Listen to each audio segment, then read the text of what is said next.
beonair.com. That's beonair.com to learn how to get started.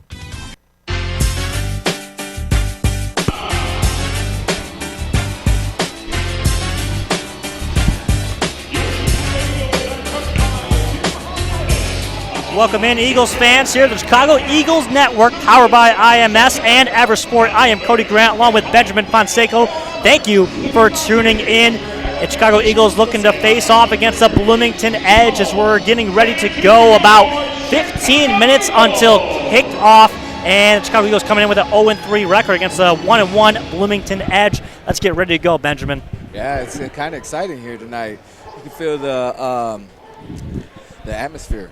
Yeah, it's a good atmosphere. You got the fans in the crowd. With a UIC Pavilion in Chicago, Illinois. The Chicago Eagles are coming off another loss, their third straight, as they fail to go up against the Wichita Forest last week, 54-45. New starting quarterback, though, Anthony Ionati, showed some promise. Yeah, he definitely showed some promise. He showed that, he can move the ball when he needs to, but they got to actually get some protection for him so he can continue to be upright in the pocket and have a clean pocket to throw out of. When he throws in a clean pocket, he's got an accurate throw, and it gets to the players and it gets to the receivers with more accuracy, and you complete more passes that way as well. So Anthony Ionati, we're going to get a good look at him tonight, his second straight start. He did play very well last week. One thing that they did struggle with, though, was stopping the run game, and that's something that Tim Marvinatis spoke before the game a little bit about. We're going to hear some more from him as the game goes by. Tim Marvinatis, head coach of the Chicago Eagles, going up against John Johnson, the head coach of the Bloomington Edge. He has them playing well. They beat the Salina Liberty last week. Yes, they did. They did beat the Salina Liberty last week, and you know what? They've been They've been actually looking pretty good. At their 1-1 record, they did have a lot of turnovers last week, but they ended up coming away with the victory. We're going to send it down to our sideline reporter, Danielle Biloski. She's going to talk to Tim Marvinatis before the game, and we're going to hear from her right now. Thanks, guys. I just spoke with head coach Tim Marvinatis, and he said there are some key things that they want to work on today in order to get their first W. So for one, they have to stop all the run games. They cannot keep doing the run games like they have been the past couple weeks. Another thing, too, they have to eliminate the penalties. That's been killing them. And then lastly, they have to capitalize on all the PATs. As we know, we've had some problems with finishing on the kick returns and the field goals, but hopefully tonight they can do it. And guys, if they do, the fans here might witness history as the Chicago Eagles take on their first W maybe for tonight. So it should be a good game. Hopefully, with our fingers crossed, we can get our first W for the night. Back to you guys. Thank you, Danielle. Well, you hear the three keys of game. Those are coming from Coach Arvinitis, and you have to capitalize on the penalties. You have to stop the running game, and you have to make sure you convert on pass. They were 2 of 7 last week. Yeah, definitely. The big thing that sticks out like a sore thumb is the penalties. You have to eliminate penalties. You can't expect to win ball games if you continue to have penalties. And then stopping the run game is always key in any kind of football game. You always want to stop the run game. You always want to be prepared to stop the run game because the run game sets up other things that you don't want the opposing offense to have. And the third key, which was, converting on the PATs, 2 for 7, that's the dismal 2 for 7. It's not very good. So they have to improve on that. And look for tonight they come out with some improvements and some fire. That's another thing that I think that they need to, a little bit of fire in them. And I think they might be in for a good game tonight. Well, they're still looking for that first victory. We all know 0-3, and they're back at home, though, in the UIC Pavilion. Fans coming out to cheer on their home team as the Bloomington Edge getting a mixed welcome, of course, being on the road. And we mentioned they did defeat Salina last week. The Eagles, though, have faced the Salina Liberty already a little bit earlier out in Salina. Yeah. Couldn't get the job done, but another close game. It so was far a close this game, week, yes. these 3 weeks, been 3 games. Close games. 17 points total. Differential. And the penalties and the mistakes come as being an expansion team. When you're new like that and you're new in the league, and also a lot of these players haven't played with each other, and so they're getting used to each other as well. So, you kind of expect 0-3, but at the same time, they've been in key games. They've been in good games, and they've been right there. Well, hopefully tonight they can actually capture their first win. You take a look at the schedule coming up. Of course, they had the Bloomington Edge today, and then they'll have the Omaha Beef in about 2 weeks at home, and then they go off to Sioux City here as they welcome Sioux City in for a rematch. And then they go on the road for 5 straight games against the Omaha Beef, also the Wichita Force, the Salina Liberty again, Omaha Beef, Bloomington Edge, and then back at home against the Omaha Beef. Right now in the Northern Division standings here in the CIF, the Chicago Eagles are in last place, 0-3. Wichita Force are in first with a 3-0. Sioux City right in second, 3-2 record. Omaha Beef are 2-2. The Bloomington Edge, which you will see tonight against your Eagles, are at 1-1. And the Salina Liberty, 1-2. So, 3 weeks in, there's still a lot you need to go after, of course. But they have a lot of time left, and we mentioned all the mistakes they have made with the penalties, the missed PATs, and just things that you can fix on the fly. They have shown a lot of talent. As we mentioned, every game has been close. So, and that's the thing. You want to fix them, and you don't want to put Band-Aids on them. You want to be out here trying to improve and not go backwards. And right now, it looks like they're heading in the right direction. They just need to get some confidence and get that first win under their belt. Should be a good one, though, as we will have the national anthem here. So we will step away for a moment.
Beautifully sung there was the national anthem, our country song, and we're getting closer and closer to kickoff. Chicago Eagles will be coming out in their home blue jerseys with red trim on the sides and white numbers, while the Bloomington Edge will be in their away white jerseys with gray pants and red siding, and navy numbers with red trim around. Anthony Iannotti going to get his second straight start with the Chicago Eagles.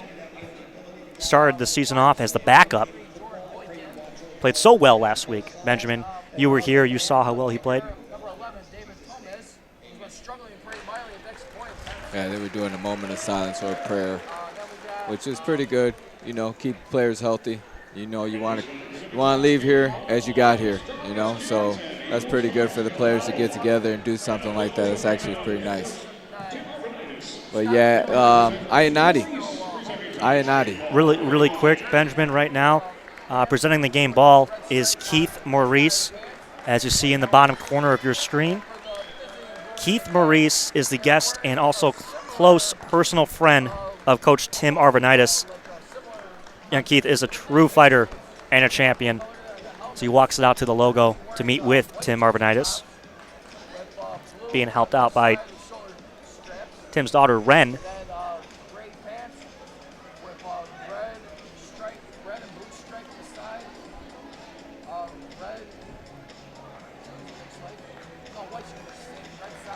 It's awesome.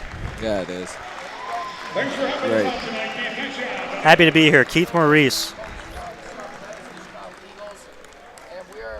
That's nice of the Eagles to show that side of their organization. So both teams are going to meet here at the logo, midfield. Anthony Ionati along with Anthony Hughes and Calvin Phillips. And Ionati, he played very well last week. One thing he did do, he improvised a lot. So when the defense was breaking down, or when the offense was breaking down, he ended up, running for some good yardage. I mean, basically freestyling on the fly, doing what he had to do. But that comes with a team of being an expansion team, being a brand new team that they're not used to each other, and they're starting to, gel together and come together. Eventually, they're going to get it. I mean, you practice and you practice until you get it, and eventually they will, and hopefully tonight's the night. Well, one thing that Anthony Ionati can bring to this offense is his running ability. He's very good outside the pocket. He's good on design runs, and he has a good mind. He knows when to take off, and he knows when to stay in that pocket and throw the ball. He's a good presence of mind in that backfield, feeling the pressure. And he's an athlete. And that's what's a good thing about him, is that he's an athlete. He has played receiver for this team. I think he even went in for a little bit, I think, in the first game or the first preseason game for a little defensive back. So, I mean, he's an athlete, and that's kind of what you're looking for, is guys that can compete and are athletic. I mean, really it doesn't matter what position you play, but as long as you have the heart and you got somewhat of the skill, you can possibly survive and help the team out. And you did mention you can't hit the nail on the head even any harder, Benjamin, as you talk about this is an expansion team, their first year in the season, and a lot of new players, but 0-3 to start. They have shown a lot of improvement through those 3 games. Just the little mistakes. What Tim Arbanez talked about in the pregame, he spoke with Danielle, and Danielle let us know that his 3 keys to the game. Got to convert on the PATs. You have to stop the run, and you have to limit penalties. It's something that they all know what they need to do.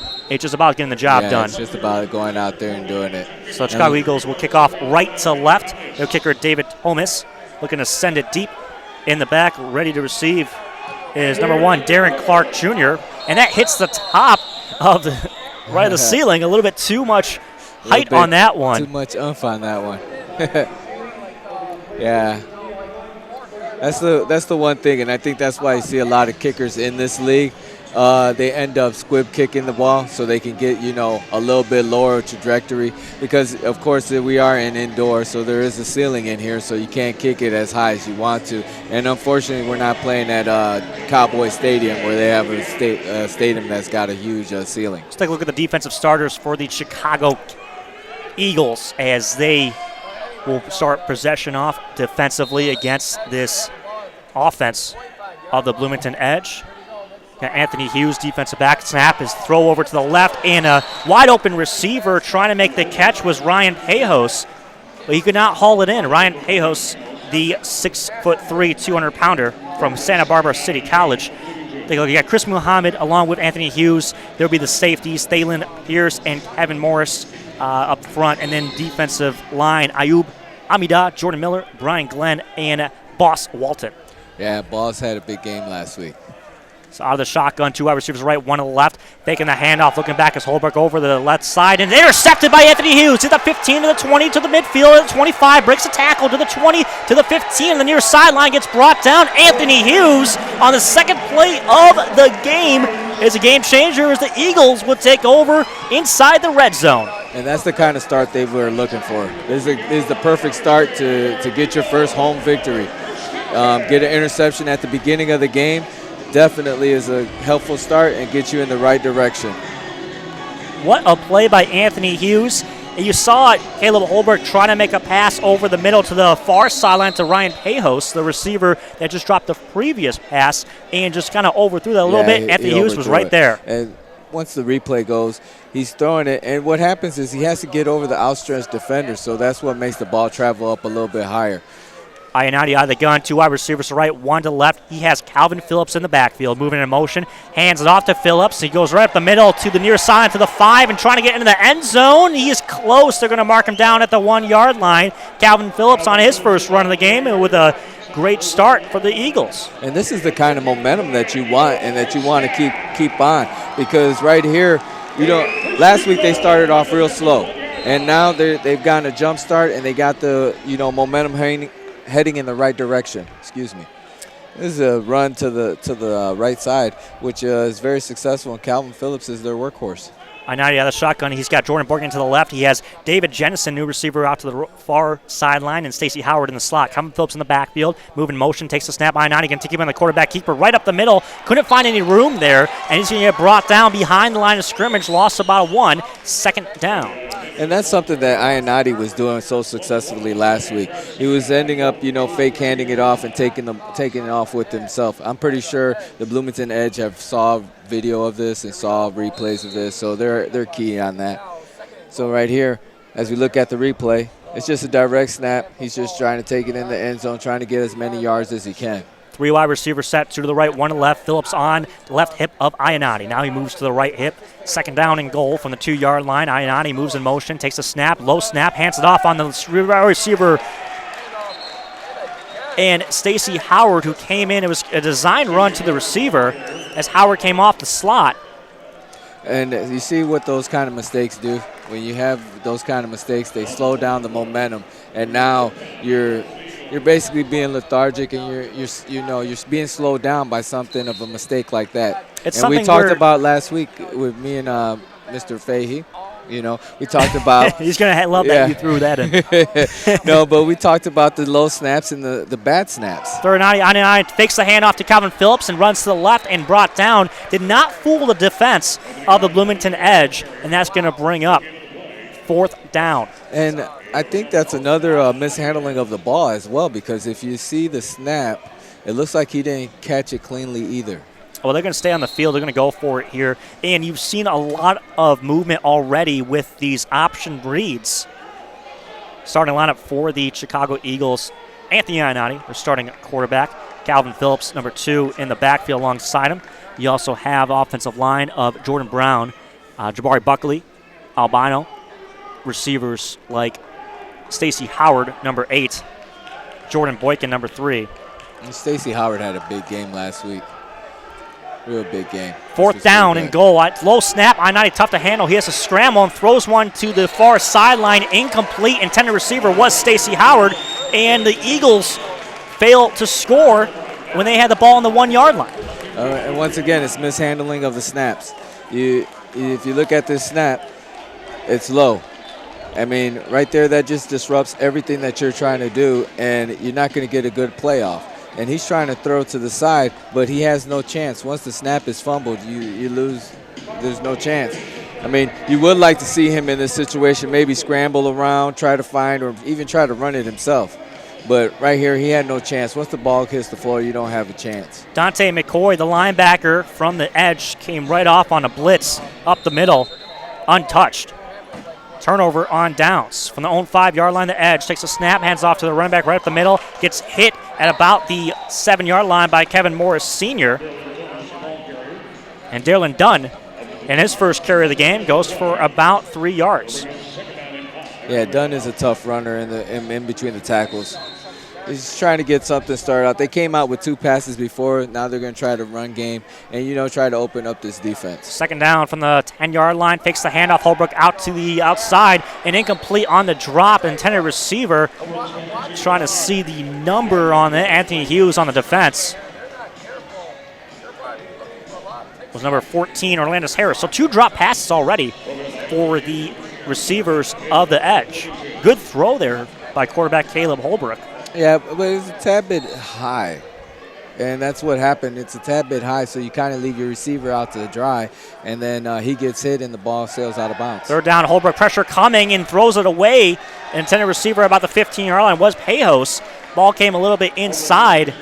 Good design by Mel Hunt, defensive coordinator of the Chicago Eagles, sending Quinnell Johnson on the safety blitz. And as the replay shows right here, you get a snap. And this is basically, this is a good coverage. Actually, that's a good coverage sack because no one was open downfield, so he had to eat the ball. He couldn't do anything, so he had to eat the ball. There was nobody open. Nice little swarming blitz right there, and right there he has to throw it away. They're going to attempt a field goal here, Benjamin. And watch out for the ceiling. This is going to be about a 53-yard field goal attempt, and they send back the Eagles. That is a man in case of miss, and this is going to be short and fielded from inside the end zone, out to the 5, to the 10, to the 15, cutting back to the 20, breaks a tackle, back to the 15 now, nowhere to go. Calvin Gant trying to make something out of nothing. Yeah, he was trying to get as much yardage as he could. He got trapped in the corner because if we look at the replay right here off the kickoff, he's taking it upfield, and right here he's trying to get as much yardage as he possibly can. But what you kind of want to see a returner do is go straight up the field. Once in that instance, as soon as you see that you're trapped and you have 3 defenders coming at you, just try to truck forward and try to make positive yardage. You never want to get negative yards. Tune in to the Chicago Eagles Broadcast Network, powered by IMS and Eversport. Cody Grant along with Benjamin Fonseca. Chicago Eagles versus the Bloomington Edge. 0-0 game here in the first quarter. And let's see if we can get this offense on track after the big stop by the defense and the turnover by the defense. Let's see if we can get this offense on track. I want to mention Chicago Chaos, their home opener, April 30th at Benedictine University. Kickoff at 8:30 p.m. Chicago Chaos are the official feeder team to the Chicago Eagles, bringing guys up such as quarterback Anthony Ionati, also Quinnell Johnson, another player. Done some good jobs down there at the Chicago Chaos out of the GFL. Let's see if I can get a T-shirt this week. I've been struggling to get a T-shirt in the pop-up. You'll run down there really quick, I get 2 of them, bring one up for me as well. Yeah, well, see, there you go. You got me doing all the legwork here. Chicago Eagles, their first possession, they had great field position on the interception of Anthony Hughes that came in the 14th minute. So 1 minute into the game, as they start now from about the 16-yard line. Ionati out of the gun. He's got Calvin Phillips on his left hip, 2 receivers to the right, 1 to the left. Takes the snap. It's a bouncer again. He does pick it up, throws one deep downfield to the middle of the end zone, batted down. Great defense on the play by defensive back Dominic McDuffie. Intended receiver was the new guy, David Jennison, number 81 of the Eagles. And once again, a bad snap, a snap on the floor that Ionati has to recover and make something happen. So, I mean, you could tell he's an athlete because, I mean, some of these snaps that he's getting on the floor, like right here, most people would probably fumble that or have it go into the back of the end zone, but he had the presence of mind to pick it up and still try to complete a pass. You know, unfortunately, the Edge had 2 people back there. Ionati out of the gun. He has 3 receivers moving to the right. Trips right. Low snap again. Picks it up. Throws to the outside. And a catch made at about the 21-yard line by David Jennison. His first reception of the game. It'll be a 3rd down. 7 minutes to go here in the first quarter. Still no score. Eagles' second possession of the evening. Once again, another bad snap on the floor, but Ionati has the presence of mind to pick it up and still complete a pass. That's a lot, you know, that you got to give him credit. I mean, for not getting snaps properly snapped to you. He's making something out or nothing out of something or something out of nothing. I always get that phrase wrong. You got it, though. You caught it. Ionati out of the gun, 2 wide receivers on the left, and it's going to be a false start or will be encroachment. There is penalties, multiple flags. Both teams pointing to their opposing side. And you hear that be false start on the Eagles on number 79, Fred Ruff, offensive lineman. The center. Excuse me. Anthony Bullock is the center. Fred Ruff, the outside offensive lineman. So resume play here, 3rd down and long. And yeah, and the offense just continues to hurt themselves. And especially with the fast start the defense got, you want to kind of capitalize on. What was one like of Tim's keys to the game? Limit penalties. Yep. 3rd down and long. Ionati out of the gun. He moves Stacey Howard to the left, takes the snap. Looks left, pressure coming, scrambles up the middle to the 15, to the 20, to the 25, to the 20, to the 15. Ionati gets hit hard at about the 11-yard line. 1st down and more. Anthony Ionati. Great run right there. And this just shows Ionati's athletic ability. Plays basically broken down. He drops back. He sees nothing open, so he just takes off. Puts his head down, takes off. He says, I can run the football. And what a great run right there. Something he just does so well. He has a great presence of mind in the backfield. He knows when to take off, when not. He was patient. No one open. Finds the seam up the middle. He kind of is like, you get your football players. There's football players. There's guys that play positions, but then there's football players. And that's what he is. He's a football player. On the 12-yard line, Ionati pitches one to Calvin Phillips. Fumbled the ball and picked up and going back the other way to the 25, to the 20, to the 15. One man to beat. Calvin Phillips brings him down, picking up the fumble. For the edge was Dante McCoy, the linebacker, as it looked like Ionati sweep that to Calvin Phillips. There was a little bit of trouble exchanging that sweep as he did bobble it first, and then he held on to it. But the hit. If we look at the replay, it looks like he doesn't look it all the way in. As you see, he's looking up before the ball, before he actually has possession of the ball in his hand, and that's a backbreaker right there, because you got momentum, and all of a sudden you have a turnover, and the next thing you know, you got a turnover by one of your best players also as well, in Calvin Phillips, and you have to do the little fundamental things by looking the ball all the way in to see the ball into your hands, and then you can run. You have to look at the ball first. So turnover on the fumble. Back the other way are the Bloomington Edge from their own 13-yard line. Taking the snap is Holbrook. He crosses it out to his running back, Darylyn Dunn, who picks up a few yards to the far sideline. You talk about the Eagles now. They've had two possessions, one at the 1-yard line on a 1st and goal, and that one they had a 1st and 10 on the 12-yard line, both turnovers. Yeah, I mean, both turnovers, and that's backbreaking. That's heartbreaking, because you're out here and the defense gives you the ball right back in good field position, and you turn it right back over, and which is, you can't have mistakes like that. You got to eliminate those. Second down out of shotgun is Caleb Holbrook. Two wide receivers to the right. He throws one to the near corner of the end zone. It's caught. Touchdown, Bloomington Edge.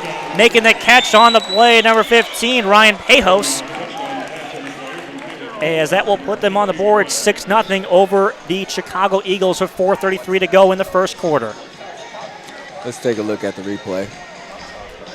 It's basically a simple drop back pass right out to the outside corner, right at the goal line. You couldn't draw it up any better. Andrew Larson will look to add on the extra point. And tough break, the turnovers. The Eagles had possessions twice down in the red zone. Kick is up. And kick is good. 7-0 lead for the Bloomington Edge here late in the first quarter.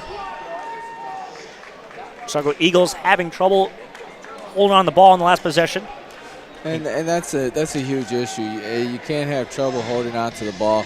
And I mean, we understand that that everyone's learning to play with each other. That's understandable. But fundamental mistakes can't happen either. And fundamental mistakes by that means you have to look the ball all the way into your hands before you can start running. You got to have possession of the ball and just continue to, look it all the way through. And that's one of the fundamentals that you can't lose track of and, get lackadaisical with it. And you talk about that too. Phillips, one of the best players on this team. He leads this team in touchdowns. He had a rough week last week, but definitely a offensive threat that they look to incorporate it in their game plan each and every week. And it was a tough exchange on the sweep pass. Fouled it a little bit, thought he had it. Started running. Yeah. He didn't have it. You have to look the ball all the way in. Exactly. You got to look the ball all the way in, tuck it in, so you don't have those kind of fumbles. Hopefully they can get it turned around. We still got a lot of time in this game. It's early, so you move on, you move forward, and you shake it off. Chris Perry back deep to receive the kick, and that's going to hit the ceiling.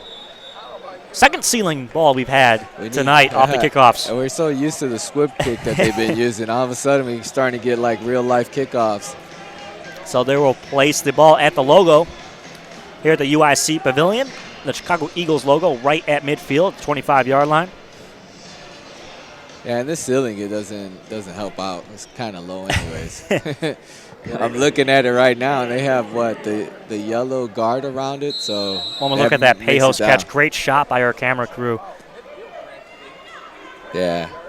They do a great job here. Our camera crew is one of the best out there. Ionati out of the gun. He has Jordan Boykin to his left. Takes the snap, hands it off to Calvin Phillips. Another fumble, and it looked like Calvin got it back, and he comes up with it. And the same thing happens there. They moved Stacey Howard, and it looked like they faked the reverse, and then they had Phillips on the handoff. Now, let's check. Let's look. Stacey Howard in the top right of your screen comes through. Yeah, he comes through the fake handoff, but I think there's miscommunication as far as what was supposed to happen and what play was called, because Calvin, he didn't think he was going to get the ball right there. It looks like he didn't think he was going to get the ball. Fortunately, they hold on. Second down, Ionati out of the gun. Phillips on his left hip, looks left, finds a seam, runs up the middle to the near sideline at the 20, flag down as Ionati gets run to the sideline. Flag came from the back.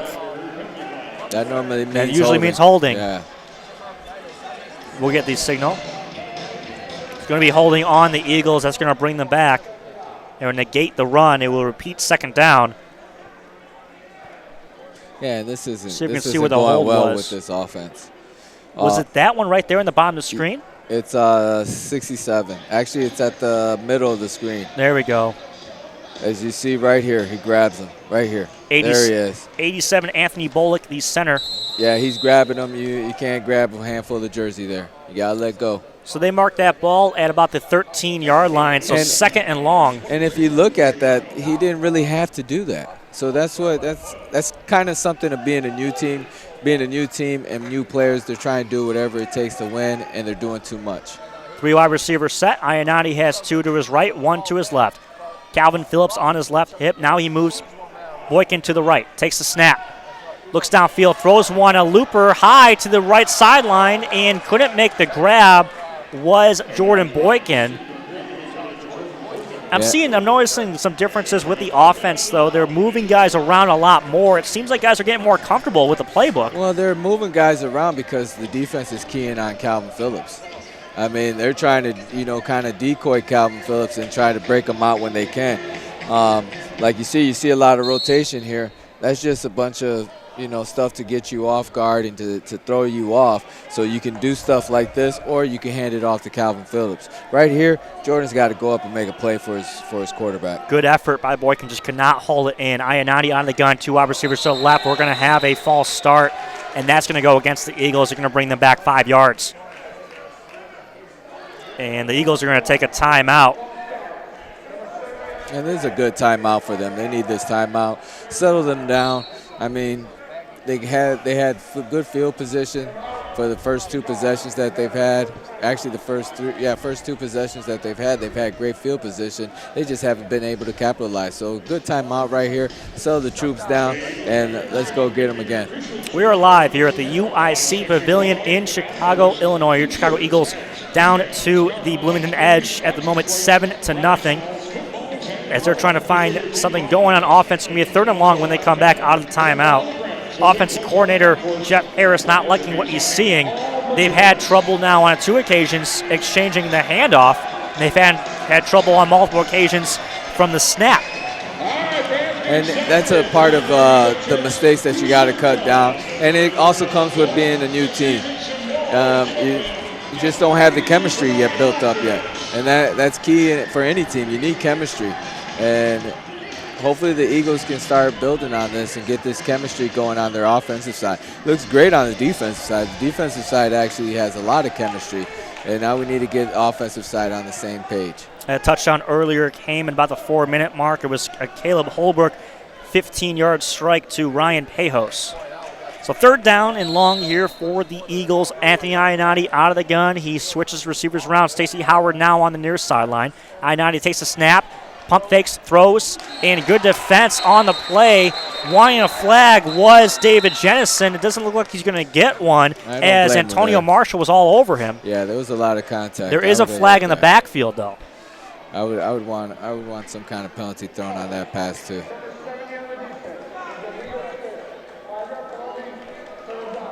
Marvin Campbell on the defense is a 5-yard penalty. It looked like it was offsides on Marvin Campbell. So they had a free play there. It's going to repeat 3rd down. Let's see what it was. Marvin Campbell, check number 70. It looks like he's in the middle of your screen. Yeah, he's in the middle. See if he jumps here. He did not jump. No, I think it was an illegal switch, and I want to see where the switch comes up. Yeah, I don't see much there. So it'll be third down, though, nonetheless, from the 13-yard line. Ionati out of the gun, 2 wide receivers to his left, 1 to his right. Calvin Phillips on the left hip. Low snap, taking his Ionati, steps up in the pocket, pressure coming, looks to pass, no one there, and he gets sacked at the 10-yard line, brought down on the play by the Bloomington Edge, his linebacker. That's number 9, Antonio Ficklin, defensive lineman. And I think the coaches need to bring the offense in because there's a lot of frustration out on that offensive side. Ionati's trying to make something happen, so he steps up in the pocket. But right here, he sees the 2 defenders. He was going to throw it again, but I think his receiver didn't read what he was trying to do. So he held the ball and he took the sack. But I think there's a lot of frustration going on with the offensive side of the ball. And the coaches have to bring them in and reel them in and, have a little conversation with them saying, hey, we're okay, we're okay. So Eagles are going to attempt a field goal here, and this is going to be about a 53-yarder, just like we saw the other way. The Edge attempted a field goal from this far away earlier, as David Thomas will try to put one through the uprights. Darren Clark back deep to receive for the Edge, and he's just going to kick this out of bounds.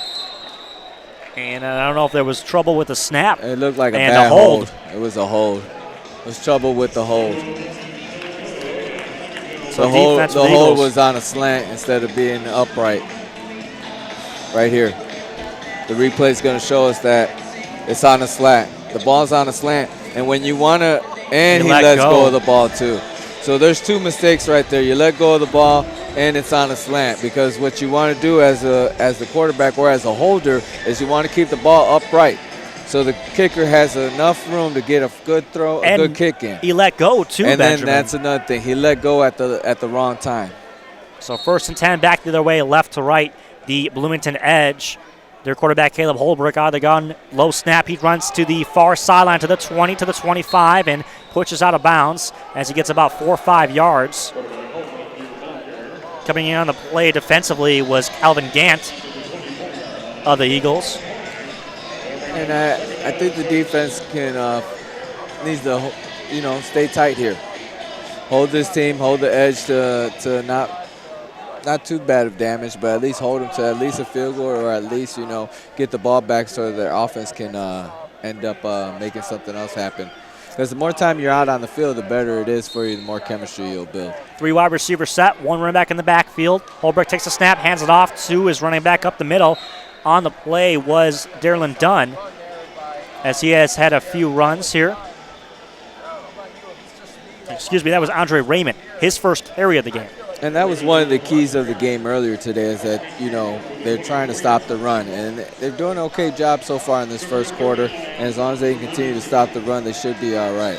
Well, that's going to do it here for the first quarter. The Chicago Eagles find themselves trailing 7-0 on the touchdown pass from Caleb Holbrook to Ryan Payos. We're going to take a quick break, and we'll be back for the second quarter. The Chicago Eagles Broadcast Network, powered by IMS and Everstone. Que te encante, es divertido y que conozcas muchas personas. Illinois Media School tiene muchas cosas increíbles que ofrecer. No solo hacer segmentos de audio al aire y usar equipos de cámara, e incluso puedes tener tu propio show de radio o televisión y ser exitoso. Llama ahora. Este programa especial te da el camino.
for tuning in. Chicago Eagles looking for their first win of the season, coming in at 0-3. Bloomington Edge coming in at 1-1. They beat the Salina Liberty last week. The Chicago Eagles fell to the Wichita Force.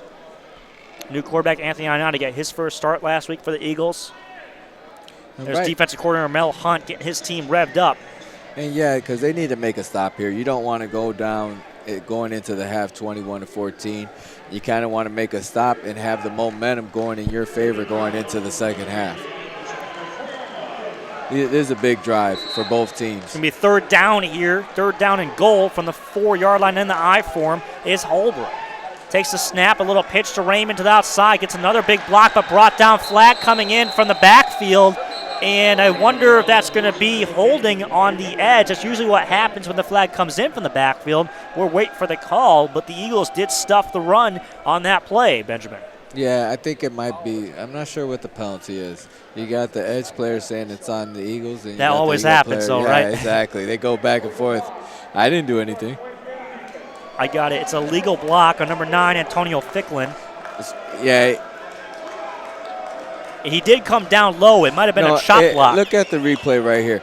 Here's the chop block. If you see where he's blocking him, he's going for the knees right there. And you can't do that. You can't go for the knees, especially if you're going on a moving player like that. That's kind of to protect the player and protect his safety. So Ficklin was looking to get a good block on, but the Eagles undercut him. Yeah. So it will be half the distance to the goal. Third down repeated. And up the middle is Raymond, and he's stuffed at the line of scrimmage, brought down by Kevin Morris Sr. That's going to bring up fourth down for the Edge. Decision time. Do they go for it? Do they kick the field goal? If it's my team, I kick a field goal, get the points, put my defense back out there, try to get a stop. Earlier in the first, Benjamin, the Eagles were in the same exact situation. They had the ball from about the 3-yard line on a fourth down. They decided to go for it. They came away with no points, and the Edge are going to make the same decision. But the difference may be they score points here. We'll see. Big play for both teams, all tied up at 14 right before the half. Yeah, and that's the defense is going to want to hold them right here, because once they hold them, I mean, like I said, the momentum is going to go back to their side. Right here, this is a big play. This is a big fourth down. They need to get a stop and, bring their offense back out. Because you still got roughly 57 seconds left on the clock. So you get a stop here, you get the ball back with 45 seconds. In arena football, that's like having 10 minutes. Well, if they can repeat that, Kevin Morris Sr. standing up, Andre Raymond right at the line of scrimmage. And that was a good tackle right there. So here we go. Out of the I form is Holbrook. He has Andre Raymond in the backfield. He's going to pitch it to the outside and trying to get to the end zone. He does as he runs behind his lead blocker, Antonio Ficklin. Touchdown Edge. And that's going to put them up 22-14 with less than a minute to go in the first half. This play heading the extra point. This play shows how receiving or receivers and how well they block. Because there's a little toss to the side. And Pejos on the outside. Exactly. Great block. Great block on the end. And he's blocking a defensive back in there in Calvin Gant. And that just shows how good your receivers have to block for your running game to be successful. So it's not just the offensive line. It's everybody on the team that has to block for the running back. And the extra point almost blocked coming in on the play was Deontay Ball. But Andrew Larson gets it up, and it is good. So the Bloomington Edge lead 21-14. One more look at that touchdown play, Benjamin on the sweep. And Here's good blocking. The first initial block by Ficklin. And then there was no tackle made. And look at the receivers getting in on the blocks too. And that's what's key on this play right here, is that the receivers are blocking downfield too as well. So it helps the running game. When you have everybody blocking, and especially with the receivers, especially tosses or any kind of things going their way, you got to make sure the receivers know how to block. And, man, that's huge for a receiver to know how to block and be able to hold his block. Because some receivers know how to block, but then they let go, and then that's when chaos happens. Yeah, it was a great play there by the Edge. They ran it a few times already. The Eagles stopped them a couple times, but repetition, they kept going with what they wanted to do, and sometimes even when you run the same play, if you execute it correctly, it's going to work. Yeah, and that just shows how much confidence you have in your team. If you keep on executing and executing, you know, that builds confidence in the coach, and he can still run any play he wants to because he knows that you guys are going to execute. The two Chris is back deep to receive, Chris Perry and Chris Muhammad. Muhammad's going to take it right from the end zone to the 5, to the 10, trying to cut out to the outside of the 15. Gets a block from Perry and trying to cut back to the inside, and a little ankle tackle at about the 16 brought down on the play by the edge special team unit. Chicago Eagles offense will come back out with a limited amount of time here to try to get back in for a tie as they are down by 7 before the half. Yeah. Muhammad, he's got some moves. Look at that cut. Yeah, he does. Cuts back. Nice block right there. Nice block. But another shoestring tackle. Another shoestring tackle that gets them down. And they're probably going to have to, you know, start jumping over those or doing something else to avoid those little string or shoestring tackles. Ioannidis out in the field in the huddle as he talks over with his teammates. Got 3 wide receivers in Stacey Howard, Jordan Boykin, and David Jennison, who played this entire game so far, and Calvin Phillips in the backfield on the left hip of Ioannidis. Let's see if the Eagles can get some of that momentum back. Ioannidis drops back to pass, looking downfield, pressure coming, has to scramble, throws it out to his Calvin Phillips running back, and he breaks the tackle. His helmet falls off, flags down, 25-20. They blow the play dead. Calvin Phillips very upset as he did break the tackle. He was gone for a touchdown. Yeah, because he was going to go to the house on that but one. They blew the play dead. Yeah, you can't His have helmet came off. Yeah, you can't have a helmetless player on the field, so you got to blow the whistle. And he gets a fist bump from his quarterback, Ioannidis. Yeah, because Calvin's one of those guys where you have to. He's not going to stop himself. No, and you have to bring people around to tackle him. Kind of got to gang tackle him. So face mask is the call as that helmet was ripped off of Phillips' head, but he still took it to the house. Yeah, he still made something. And that's what I'm saying. You kind of have to gang tackle him, or at least go for his legs, stop his legs. That's the key right there. You have to stop his legs, and even then, I've seen him do some things out here that even with his legs stopped, he keeps on making yards. And he kind of he gets a fist bump from Ioannidis because he bails him out right here. Well, he's kind of the security blanket for Ioannidis. Yeah. If the receivers are open downfield, he knows he can check down to Phillips. But look at that. That's just ridiculous. And he doesn't go down. He did stay on his feet. He did stay on his feet. So I can see why he's upset. Out of the gun, trips right. Taking the snap is Ioannidis, looking to the right. Throws it over the middle. And a lot of contact on Stacey Howard. They're going to get the flag call, as that's going to go against Dante McCoy. Howard was looking for it right away. He was all over the back of Howard. Yeah, he was harassing him all over the field. So 2 penalties in a row, 1 on the face mask and 1 on the pass interference, as the officials do talk it over, but I can guarantee you that will be the call.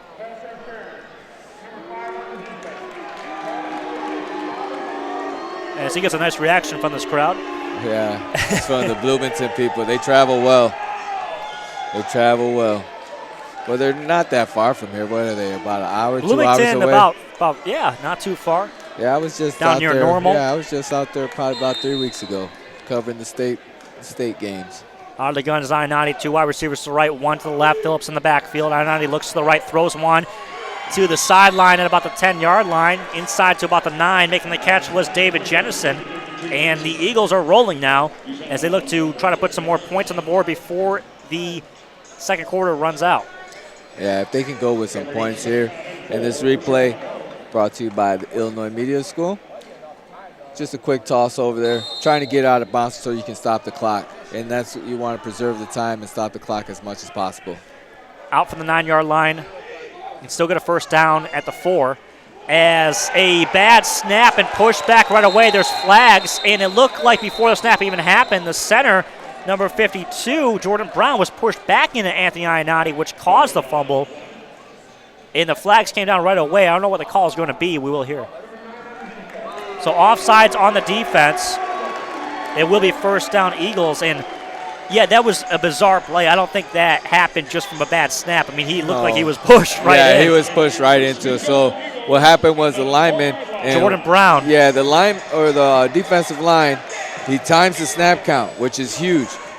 So he times the snap count right here, and actually he does jump off sides before it snaps, And then what he's trying to do is he's trying to push the offensive lineman right in directly to the quarterback, so the quarterback mishandles the ball. So 1st and goal from the 4-yard line, and he almost timed that perfectly. Yeah, and look he at that almost replay. did Look how close he is. It's like a second off. A second off. He's going at a second off, just a second off, and that would have been huge if they got that fumble. I-90 out of the gun. It looks like it might have been as he throws a floater to the end zone. I was going to say a false start on the outside. The official missed the call. So fortunate for the Eagles.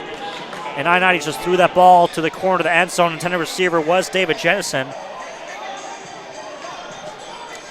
Yeah.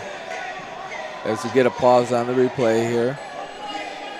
The snap happens, and I think he's just trying to throw that out of bounds. There's nothing there, so wide risk, throwing it short, not being able to stop the clock. Excuse me, it was Boykin was the intended receiver. Jordan Boykin was the intended receiver on that play. Yeah, you want to stop the clock in this situation, especially with only 25 seconds left. I-90, bad snap. Tries to fall on it, and it looked like it was recovered by the edge.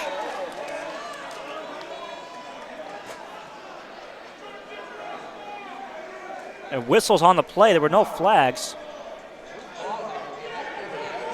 Oh, they got a timeout before they snapped it. And that's a lifesaver for them. A lot of mistakes here for the Eagles, Benjamin. Mishandling of the ball. It looks like a false start on the end here. And it's just a lot of mishandling. Yeah, that was a previous play. Oh, that was a previous play that you saw the false start, yes. And I think he just threw it up there just to get rid of the ball. They will talk it over on the timeout. The Eagles trail the Bloomington Edge 21-14. And that was the play that they called a timeout on. And this is the fumble here. And once again, a bad low snap. The Eagles will hold possession because they got a timeout before that play went off. Now, I wonder if it was like basketball. You go to the ground and you're calling a timeout at the same time. So they'll get another opportunity from the 7-yard line. I-90 under center. Phillips in the backfield, drops back to pass, pressure coming, throws one in the end zone, going up to make the catch and see if he came down with it, fighting for it, and making the catch. Touchdown, Eagles on the play. You know who was fighting for that too, Benjamin? It was 2 Eagles players, David Jennison and also Jordan Boykin. Yeah. Well, it was basically a toss-up. Whichever one of them got it, that's who was going to get the touchdown. The replay will show you that he's throwing this up so his receiver can make a play on it. Look at the pressure right away. And he has to get rid of it or now he's going to take a sack. So he throws it up so his receivers can make a play, and they both come down with it. And Jordan gave it to well, it looked like technically first was Jennison comes away and undercuts him and grabs it from him. They're going to give the touchdown to David Jennison, but it looked like Jordan Boykin really wanted as he ripped it away, but then he gave the ball back to Jennison saying, hey, you got this. It's kind of one of those things where they yell same team, but you don't know. You're just trying to pull that ball down because some guy could be out there and saying same team, but he's trying to confuse you. Exactly. So extra point hit off the goalpost, and it was no good. So capitalize on Pats are 2 for 3. David Thomas unable to convert on that one, but they do get in the end zone. They do make this a 1-point game. One more look at this play. Let's go back to this play. And this is basically, I got to get this out of my hand. Let me throw it up to the receivers and see if they can make a play on it. And he had 2 receivers that made a play on it, which is very, it's a good sign for I-90 to see that he has receivers that can do that. Then it makes, life a little bit easier for him. So unfortunate that the Eagles didn't get the extra point, but they got the 6 points. And that was the most important thing, was getting in the end zone. And that, that's a momentum swinger. So now they got the momentum back on their side, and hopefully they can go into the half only down by 1 point. They will kick off. There's still a little bit of time left before halftime, as the Bloomington Edge will try to make something quick happen. Up by 1 are the Edge over the Chicago Eagles, 21-20. High-scoring affair, as always, here in the CIF Champions Indoor Football League. We are live from the UIC Pavilion. You're tuned in to Chicago Eagles Broadcast Network, powered by IMS and Eversport. Cody It's Grant like along with there's Benjamin Fonseca. Yeah, there's like a buzz in the air tonight. And the kick lands at the 10, picked up at about the 6, out to the 20, and brought down. First hit on the play was Chris Perry of the Eagles. Yeah, Perry made a good tackle right there. He was even getting blocked, and he managed to swim around that block and make that tackle. Good tackle right there. Good way to keep the run back at a minimum. He catches it, and he breaks a block. He sheds a block, and then he has the presence in mind just to tap him and push him out of bounds to save any other kind of yards happening as well. 12 seconds to go. The Edge still have 2 timeouts. The shotgun is Holbrook. 2 wide receivers to the far sideline, 1 to the near. Holbrook looking to throw one deep to the end zone and way overthrown. It's probably a better idea there, though, because you had 2 defenders from the Eagles, Chris Muhammad and Cornell Johnson, who were tracking that ball. Yeah, it's good to throw that. Well, you kind of want to do that, throw it out the back of the end zone. You kind of throw it as deep as you possibly can. If it goes out the back of the end zone, then you live to play another down. So 2nd down and 10. That doesn't matter, though. There's only 6 seconds to go. You know they're going to throw it deep.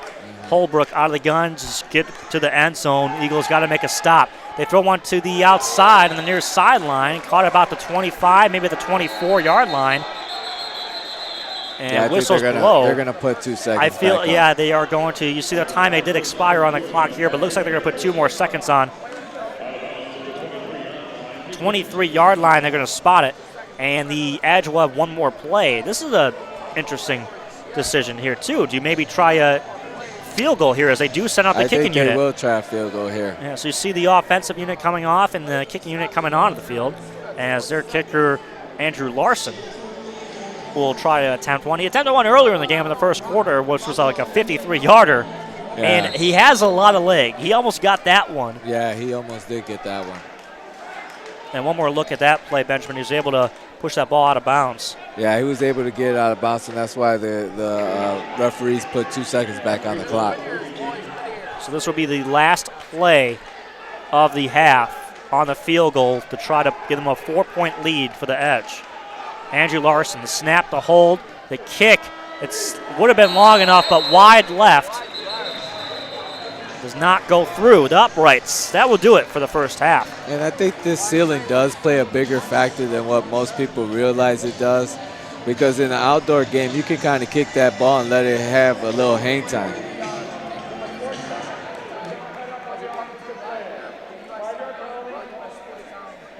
So they're going to give them another penalty on the Eagles. My mistake. That's not the end of the first half. And that's going to move the Edge up even further. And they'll get another opportunity. And, you know, Ben, we saw this again. They missed an extra point earlier in the game, but it was an offsides on the Eagles. Gave them another opportunity. It's another Same point for here. them. This could be another. They could be giving away 4 points now. And it just adds to their mistakes. And a closer field goal, about a 35-yarder. The snap, the hold, the kick is good. So the Edge extend their lead from 21 over 20 to 24 to 20. 4-point lead, and that will do it for the first half. And you see how that penalty plays a factor in. It plays a huge factor. And instead of being down by 1, you're down by 4 going into the half, and something you didn't want to be down. I mean, you really don't want to be down at all, but it's just giving away points, really. Yeah, it's giving away points. And that's exactly what's happening. You're giving away points to the team, and you can't have that because you're not going to be able to win. It's difficult to come up with victories. It's something that we talked about at the start of the game, at the top of this broadcast. Head coach Tim Arvanitis of the Chicago Eagles mentioned his 3 keys to the game were limit the penalties, which is something they've had trouble with. They also said, convert on the PATs, which they had trouble with, and also said stop the run they have trouble with. But really quick here, we're going to go down to Danielle Bielowski. She's with Anthony Hughes. Hey, guys, I'm here with defensive back Anthony Hughes. Anthony, you had an interception early in the first quarter. That's your 3rd one this season. Explain what you're seeing out there on the field. Well, the route's kind of coming to me, but we actually have to do better defensively. So, I don't even count that as one. I need to get one more for my team and try to score next time, because we need points on the board. Talk us through your defensive scheme this week. Coming into tonight's game, you guys are doing somewhat okay on the rushing defense, only holding them about 40 yards. What did you guys work on in practice this week? Flowing to the ball. Coach Mel, he did a great job with his every helmet to the ball, taking out that first runner, the fullback, and we brought in the guy, Deontay Ball. You know, I want to say he's been doing an excellent job taking on that first blocker, so that's pretty much what was the game plan this week. All right, and you have so many penalties, offense and defensively. How are you as an athlete can go into the locker room and get your team back disciplined? That's all it is, discipline. You know, I'm going to go in there, I'm going to talk to him as a leader as well. And I'm sure Coach is going to get on everyone about being disciplined as players out there, because we do this at practice every single time. There's no reason for us to actually go in and make all these simple little mistakes. And Coach Anthony, going back down, you're down 4 going into the locker room. What are you guys expecting to come out in the second half? We're fired. It's 0-0. That's how I look at it. We're going to come out there like it's a brand new game and try to get rid of all those penalties that we had in the beginning and capitalize on defense as well as offense. All right, Anthony, good luck to you. All right, thank you. Back to you guys. Thank you, Danielle. You heard that from Anthony Hills. It's a 0-0 game. Now, they are down by 4, but he has a good mindset as always. They're going to come out with some fire in the second half, and something they really need to do is limit those penalties. Danielle asked Anthony about that. They've had a lot of penalties on offense and on defense, something they cannot keep doing. And Anthony nailed it, said it perfectly, discipline. Discipline. You got to discipline yourself. You got to stay with your responsibilities. And also you got to don't try to do too much. I mean, it feels like everybody on defense, and well, actually the whole entire Eagles team is trying to impress the coaching staff and trying to do a little bit more than what they should be doing, because you shouldn't be doing too much, and that's what's happened. Like, if you look at the defense and them trying to guess the snap count, I mean, do you have to do it every play? Those kind of things you don't really have to do all the time. Well, we'll bring you back the second half. The Chicago Eagles trail 24-20 to the Bloomington Edge. This is the Chicago Eagles Broadcast Network, powered by IMS and Eversport. We'll bring you back the second half in just a little bit. My name is Chris Labosco, and I do play-by-play for minor league hockey. It was while I was at the Illinois Media School that I got my first opportunity to do actual play-by-play in my first week of class. Through my time in class, I was able to improve as a broadcaster by learning how to use different equipment, how to set up for a remote broadcast, and how to prepare for each and every game that I would call.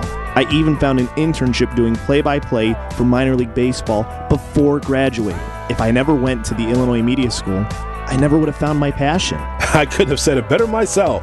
This is Jonathan Hood, instructor at the Illinois Media School, formerly Illinois Center for Broadcasting. So many reasons for you to consider Illinois Media School: financial aid for those who qualify, real-world hands-on experience, internships, and so much more. Don't just take my word for it. Set up a tour at one of the 2 Chicagoland locations. Go to beonair.com/Chicago Sports to learn more. That's beonair.com/Chicago Sports.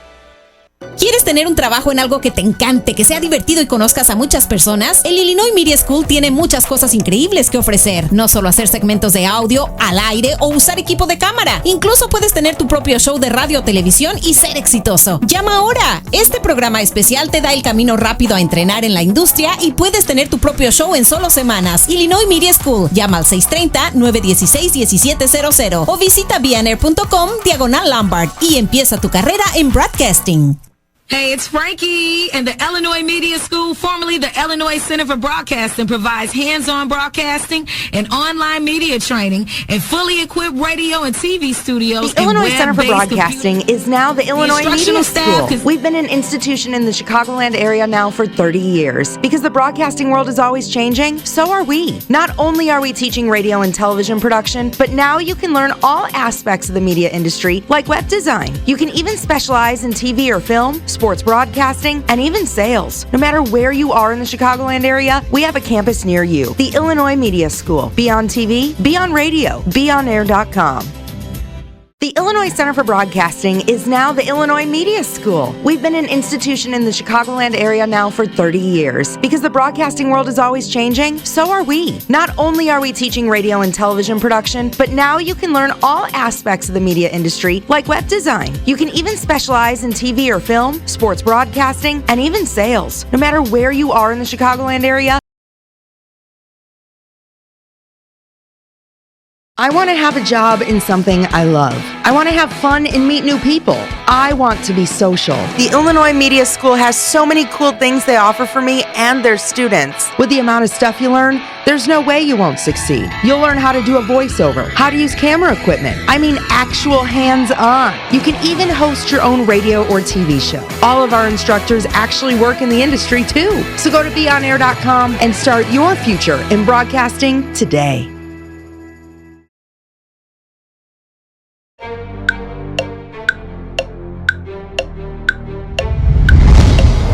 Hello, I'm Tyler Pierce with the Chicago Eagles, and when we get together to play some football, we work up quite an appetite. And where we go? Round the clock. At Round the Clock, we strive to give you the ultimate family dining experience. We believe that delicious food, an inviting atmosphere, and excellent customer service are what every customer deserves. Our meals are made from scratch, paired with our hot out-of-the-oven rolls, homemade soups, and freshly baked desserts that all come together to create an unforgettable dining experience. So when you get hungry like me, no matter what time, day, or night, their family-friendly staff will have you covered. Round the clock.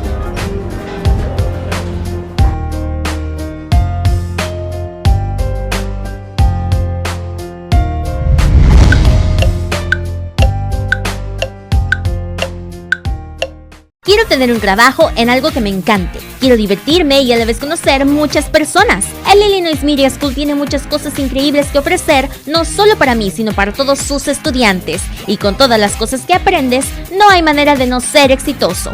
Aprenderás no solo a hacer segmentos de audio al aire y usar el equipo de cámara, incluso puedes tener tu propio show de radio o televisión. Y los instructores trabajan en la industria. Así que visita beonair.com y empieza tu carrera en broadcasting ya. All right, here we go, guys. Here we go. Let's go. Float 60. Float 60. Ready? Break. Have you ever wanted to get away? And no, I'm not talking about some expensive vacation, but a place where you can go just a few short steps from home and release all that stress and tension. Well, here at Float 60, you can do just that. Welcome to Float 60. Here we have everything you need to relax. In addition to our brand new state-of-the-art sensory deprivation chambers, some of the amenities include European showers, soft cotton towels, a comfortable robe, and much, much more. The float tanks are set precisely at skin temperature, so you get an experience like no other. I find an environment free of distraction that enables my body truly to relax, heal, and focus. This was actually my first time floating. I was so relaxed, I couldn't even feel where my body began and where it ended. It was as if I was floating in air. There are so many benefits in floating for the athletes. You're essentially taking pressure off your joints, decompressing your spine, and then allowing your body to absorb all the magnesium sulfate. Any athletes out there like myself, or anyone in need of some simple relaxation, stress relief, or full body therapy needs to come check this place out ASAP. And don't forget, Float 60 has Muse meditation, take-home Epsom salts, and plenty of float packages to choose from. Thank you.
Illinois Center for Broadcasting is now the Illinois Media School. We've been an institution in the Chicagoland area now for 30 years. Because the broadcasting world is always changing, so are we. Not only are we teaching radio and television production, but now you can learn all aspects of the media industry, like web design. You can even specialize in TV or film, sports broadcasting, and even sales. No matter where you are in the Chicagoland area, we have a campus near you. The Illinois Media School. Be on TV, be on radio, beonair.com. I want to have a job in something I love. I want to have fun and meet new people. I want to be social. The Illinois Media School has so many cool things they offer for me and their students. With the amount of stuff you learn, there's no way you won't succeed. You'll learn how to do a voiceover, how to use camera equipment. I mean actual hands-on. You can even host your own radio or TV show. All of our instructors actually work in the industry too. So go to beonair.com and start your future in broadcasting today.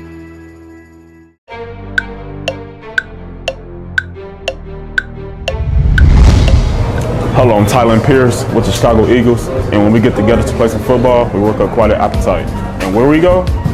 Round the clock.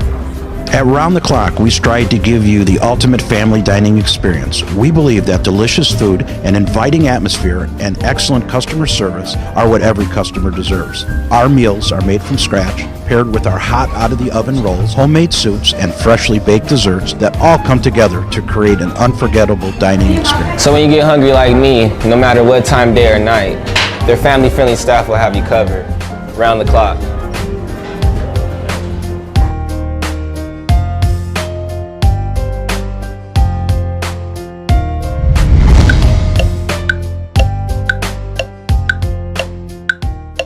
Quiero tener un trabajo en algo que me encante. Quiero divertirme y a la vez conocer muchas personas. El Illinois Media School tiene muchas cosas increíbles que ofrecer, no solo para mí, sino para todos sus estudiantes. Y con todas las cosas que aprendes, no hay manera de no ser exitoso. Aprenderás no solo a hacer segmentos de audio al aire y usar el equipo de cámara, incluso puedes tener tu propio show de radio o televisión. Y los instructores trabajan en la industria. Así que visita beonair.com y empieza tu carrera en broadcasting ya.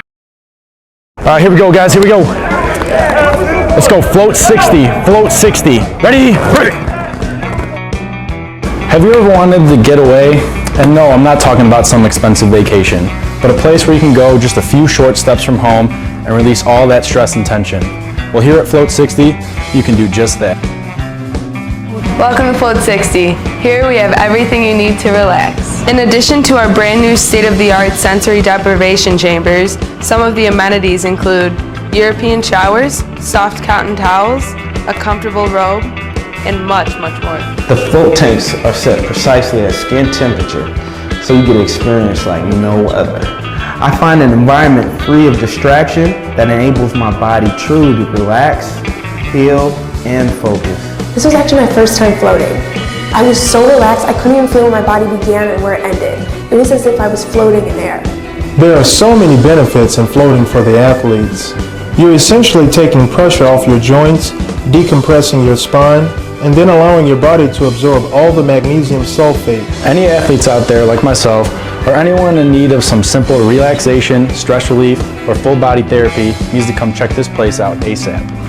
And don't forget, Float 60 has Muse meditation, take-home Epsom salts, and plenty of float packages to choose from. Thank you.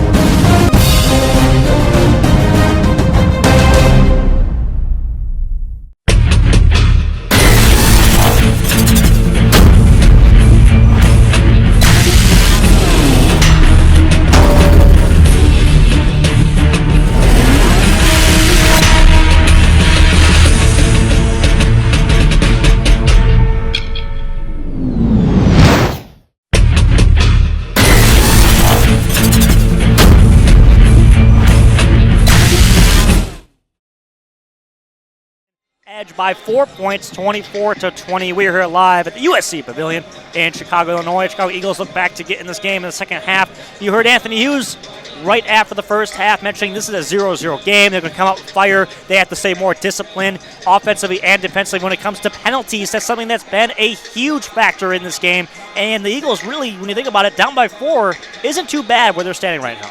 Yeah, down by 4, considering the mistakes and all the penalties that they've had over the course of the game, it's surprising that they're not down by more points. And fortunately for them, they're only down by 4, and they can capitalize on some things. Well, we'll take a look at some of the highlights of the game. This was the first touchdown on a quarterback pass from Caleb Holbrook over to Ryan Pejos, the wide receiver of the Edge.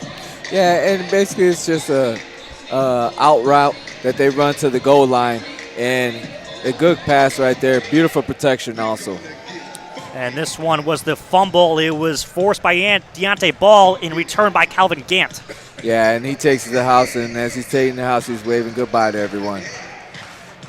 And what a hit! And like I said previously, if you hit the carrier or the ball carrier on the hands, liable to pop that ball out. And this was the touchdown run by Holbrook.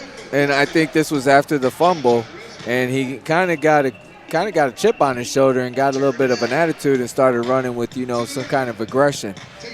It was a great fake. And that's the next thing I want to point out. It was a great fake. They had the defense all going one way, and the opposite side was wide open. And this was the handoff to Calvin Phillips, who went right up the middle. He got his first touchdown of the evening. Yeah, and he wasn't touched right here, or he was semi-touched because someone does get an arm on him, but you're going to need more than an arm to tackle Calvin.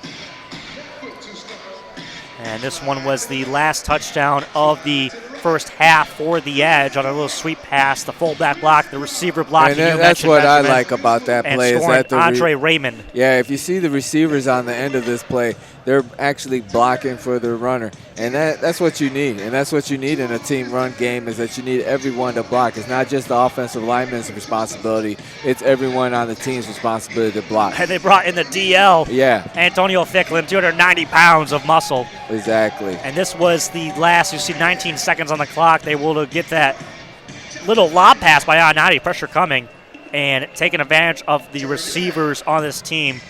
And it's kind of something that the quarterback for the Bears does, Jay Cutler. He throws it up to Alshon, throws it up in the air, someone makes a play on it. And that's kind of what he did right here. He saw the pressure coming, so he had to let the ball go. So he throws it up, and both of his receivers made a play on it. And that was David Jennison. You see at the end, though, Jordan Boykin. Yeah, Jordan wanted that ball, too. He wanted that touchdown. But that's good, though. You had 2 Eagles players going after it. That's better than Eagles and an Edge player. And you know what happens right there with Ionati's confidence is that he knows that his receivers are willing to do what they have to do to make sure that the ball is completed and that they go up and help their quarterback also out as much as possible. Also on this play, too, Jordan Brown, the center, he did not start the game at center. They actually started at center Anthony Bullock, and they had trouble with the snaps, so they put in a new center. So off the block, really slow to start. He's still going to take him time to adjust. Exactly, and that's another thing when it comes to that chemistry and getting that chemistry developed and built for the Eagles. They have to have that kind of chemistry and that kind of thing going on so they can have momentum and they can start coming together as players and as a team. They have to come together as a team. See the fans here having some fun, dancing during the... Oh, this is up my alley. This is? Yeah, you're a good dancer, Ben? Alley. Yeah, a little bit. I can shake a little tail feather here and there, get my groove on. Well, we talked about the negatives a lot. We talk a lot about the negatives with this team, and it's because they have so much to improve on, and they're so close. They're only down by 4, and we talk about how many negatives have we talked about? We mentioned everything. Yeah. Let's talk about the positives. The reason why they have so much potential. The reason why Tim Marvinitis said 2 weeks ago that they can easily finish the season off undefeated the rest of the way because they know what kind of talent they have in this team. You talk about Anthony Ionati at quarterback, the receivers you mentioned on that last play, growing the confidence. Just throws that ball up in the air. Ionati he knew how much time was left. He knew that they needed a touchdown. He just throws one up high up there, and going up to grab it was David Jennison, and even around there was Jordan Boykin. You talk about Calvin Phillips, the running back, what he can do. Defensively, they have playmakers all over the field. Anthony Hughes got the interception earlier. You talk about Cornell Johnson, who got some batted balls away. The tackling from Deontay Ball, Calvin Gant scoring the touchdown. They have so much talent on this team. It's just the little things that they have to shore up. And that's what comes with being an expansion team and being a brand new team, is that you're going to have these little mistakes. Now the thing is, you can't have mistakes that cause you to give up points or cause you to give up yardage. You can't have those kind of penalties. Now you can have little mistakes like, okay, I didn't block one guy, you got a loss for like 5 yards. Those are okay mistakes to make because you're only losing 5 yards, but you still hold on to the ball and you live to play another day. But the mistakes that give up touchdowns, give up yards, the extra points too. Yeah. They had a penalty on an extra point attempt by Andrew Larson on the edge, and he missed the extra point, but he had another opportunity. He made it. That's 1 point right there. And then at the end of the half, Benjamin, they missed a field goal, but it was an offsides by the Eagles, which gave him 5 more yards and another opportunity, another field goal, which he was able to convert. And that's the thing. You got to eliminate those penalties. You can't give teams second opportunities to score, and that's basically it. You can't give other teams, especially good teams, another opportunity to score or second chances. So here's the start of the second half. The kickoff is a bouncer, and it goes from the 25 to the 20, hits Anthony Hughes' leg. He falls over, and he can't grab it. Picked up by Gant, and Gant's going to take it to the 20, to the 15. He's got one man to beat, to the 5, trying to go all the way. He gets into... No, they rule it short, but what a return by Calvin Gant. He had a man on his horse collar and just kept going, kept riding, took him all the way down to the 1 yard line. Those feet, but it looks like he might be slow to get up here. And Calvin Gant is down, and he wanted that touchdown. He takes his helmet off. There's a flag that comes in late. And Calvin Gant does not look well, Benjamin. He's still down. He's got multiple coaches around him. Looks like he might have got, in trying to make that run, it looks like he might have maybe tweaked a back or something like that. We got to right here, see the hold on the defender trying to bring him down. Yeah, he's trying to bring him down, but he's...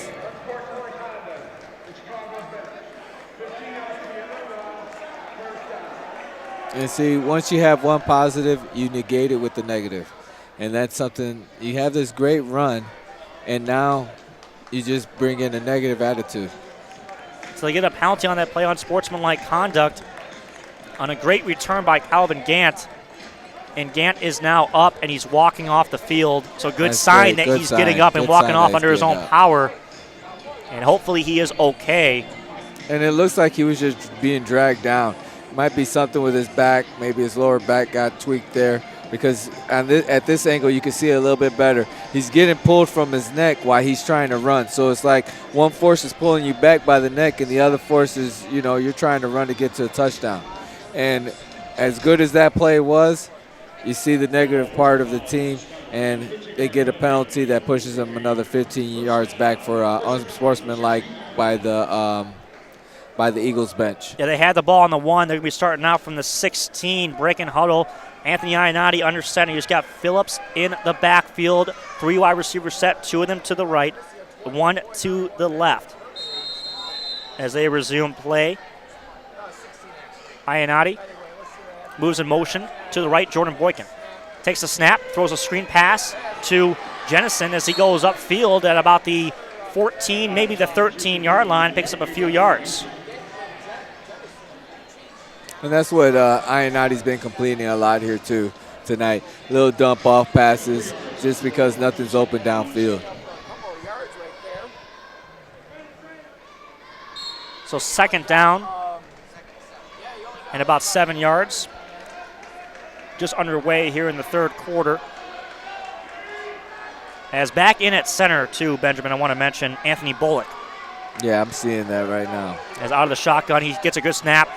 Handoff to Howard coming from the slot position, and he maybe got back to the line of scrimmage and really nowhere to go for Stacey Howard. And you see what kind of difference, in your play calling when you don't have it at the 2-yard line and you have it out at the 16. there's a different set of plays that you call now. And that penalty is a big backbreaker for the offense because now they're not at the 2-yard line. Instead, they're at the 15 or, they're at the 14-yard line. And now they have to change the whole offensive mind because they had the ball super close. Now they're all the way back up. And now you gotta work harder to get the touchdown. Third down, Ionati out of the gun, takes the snap, looks left, no pressure. Gives over to Calvin Phillips at the 15, spins inside of the 10. Now back to the outside, spins again. First down at the 5-yard line, down to about the 4. Great play by Calvin Phillips. The extra effort, the spins, the jukes, the broken tackles as he gets the Eagles back inside the 5-yard line, looking to score and take over control of this game early in the third quarter. Yeah, and Calvin was running like a man on a mission right there. He ended up breaking tackles, doing a couple spins, and doing a couple cutbacks, making guys miss all over the field. And as you see the replay, he was making a miss. And that's what they need to do. They need to get Calvin in space so he can do that, and he has the opportunity to do that because running him out of the backfield, the defense is too keyed on that. So they mark it just outside the 5 into the game. Chris Perry for Calvin Phillips as Ionati under center. Toss to Perry to the outside. Gets a couple blocks as he bursts through the middle and scores on a touchdown. And he throws the ball high in the air. The Eagles take the lead. Chris Perry gets in for his first touchdown of the night. Eagles 26, Edge 24. And this play is kind of opened up because I don't think the Edge anticipated them to run the football without Calvin Phillips. So it kind of caught them off surprise, and they end up running into the house. They were looking for a holding, but there was no holding on that play. And what I love about that, who's the first person that greets Chris Perry as he comes off the sideline? Calvin Phillips. Yeah. First person up, says great job, as they both have scored now here in this game. And the Eagles. And you like to see that kind of support from your teammates. It's all about teamwork. Yeah, they have to gel as a team of one unit. Great blocking. Yeah, great blocking up front by the line. It looks like they came around to pull, and the offensive line just muscled up the defensive line and pushed through. David Omis set to get the extra point. He missed one. Low snap, but the hold was good by Stacey Howard, and Omis fell to his feet, but he got it to go. He got hit. I'm surprised there wasn't a flag right there. That was like a run against the kicker. You still got to throw the flag even though the field goal was scored. 27-24, the Eagles take a 3-point lead as they score quickly here in the third quarter with just over 12 minutes to go on a 5-yard run from Chris Perry. One more look at that. And look at the offensive line show their muscle. The offensive line on that play showed why they're the offensive line, and they pushed the defensive line around right there. Got them to the end zone. And another thing that was a great drive by the Eagles right there. They did have a penalty that pushed them back, but they recovered from that penalty, and it shows the heart of what kind of heart they have. So the Eagles get their first lead of the game. They've trailed all game long. It was either a tie or they were down. So now up by 3. And this is huge for them to come out for the second half and capitalize and get some of that momentum back that they lost going into the half. Well, Anthony Hughes, you said it, nothing game going into the second half, and that's the mindset they're going to have. Let's see if they can hold on here, though. They got the lead. Now it's about finishing. There's still plenty of time left. Obviously, we know how quick the game is played here in the CIF. Only 50-yard field, only 22 yards wide. Only 16 players on the field. And you score quickly. And in bunches. So David Thomas high, and that hits the ceiling. Our third ceiling kick of the night. 2 for Thomas and 1 for the Edges kicker, Andrew Larson.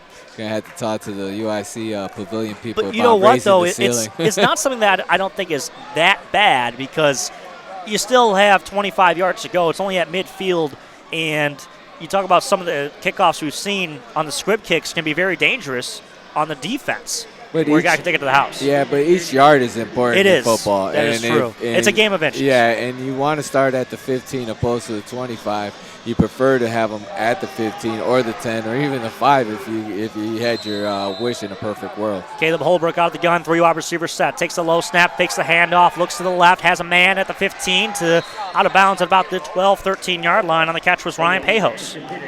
He's had a good game here tonight. He had an early drop in the first quarter, but since then he's caught a touchdown pass. He's had a couple more catches as he goes over the middle a lot for this offense. Well, he's got good hands, and he knows when he's going to get the contact from the boards, and he looks the ball all the way in. He makes the catch, and he's a good receiver.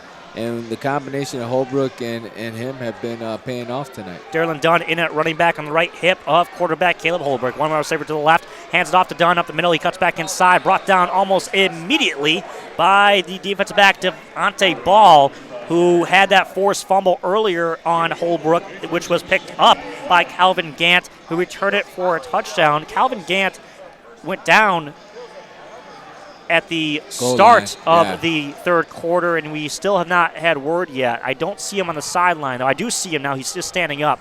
He's not out in the field, though. Well, it's a good sign that he's standing up. And Holbrook throws to the sideline, and Muhammad dove to make the play, but I believe it was caught. A great catch by Darren Clark Great Jr. concentration right there. Good throw to fit that in a window. Muhammad had good coverage. Yeah, because that looked like it was going to get intercepted. And he managed to get that ball through there. I still don't know how he got that ball through there. I would like to see the replay, see how he got that through there, because that right there was I'm still wondering how he got that through. It just went through his hands right there. So it'll be a 2nd and 2. They bring in a second running back, so they keep Darylin Dunn in the game. They bring in Andre Raymond. Let's see how they line up. They're going to have Dunn play fullback and Raymond as the halfback in the I-form position.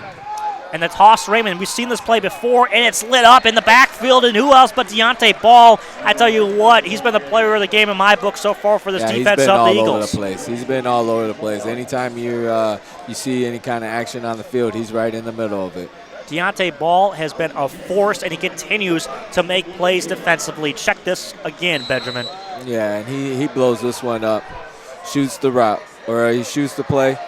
Just shoots the middle right there. String it out and let the speed guy come in and get it. That's team football. You see Cornell Johnson take the blocker out. Exactly, so and that's what Anthony was talking about before, is that we got somebody to take the front blocker so I can make an easier play. The pitch on the same play to the right, and looking to pass now is Raymond as he gets brought down behind the line of scrimmage. The Eagles did not fool them, and Brian Glenn makes the play. It was a toss pass to Andre Raymond. Looked like the same exact play, but the other way. Yeah, but it looks like to the other side. It was a designed throw, actually. Yeah, I think he was going to pull up, and he was going to actually try to throw that. And good defense by the Eagles sniffed that play out and making the tackle here.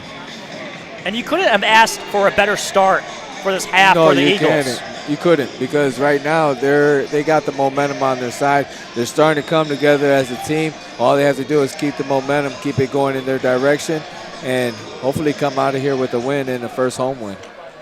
So the Eagles will take over on a turnover on downs from their own 10-yard line. Anthony Ionati in the huddle.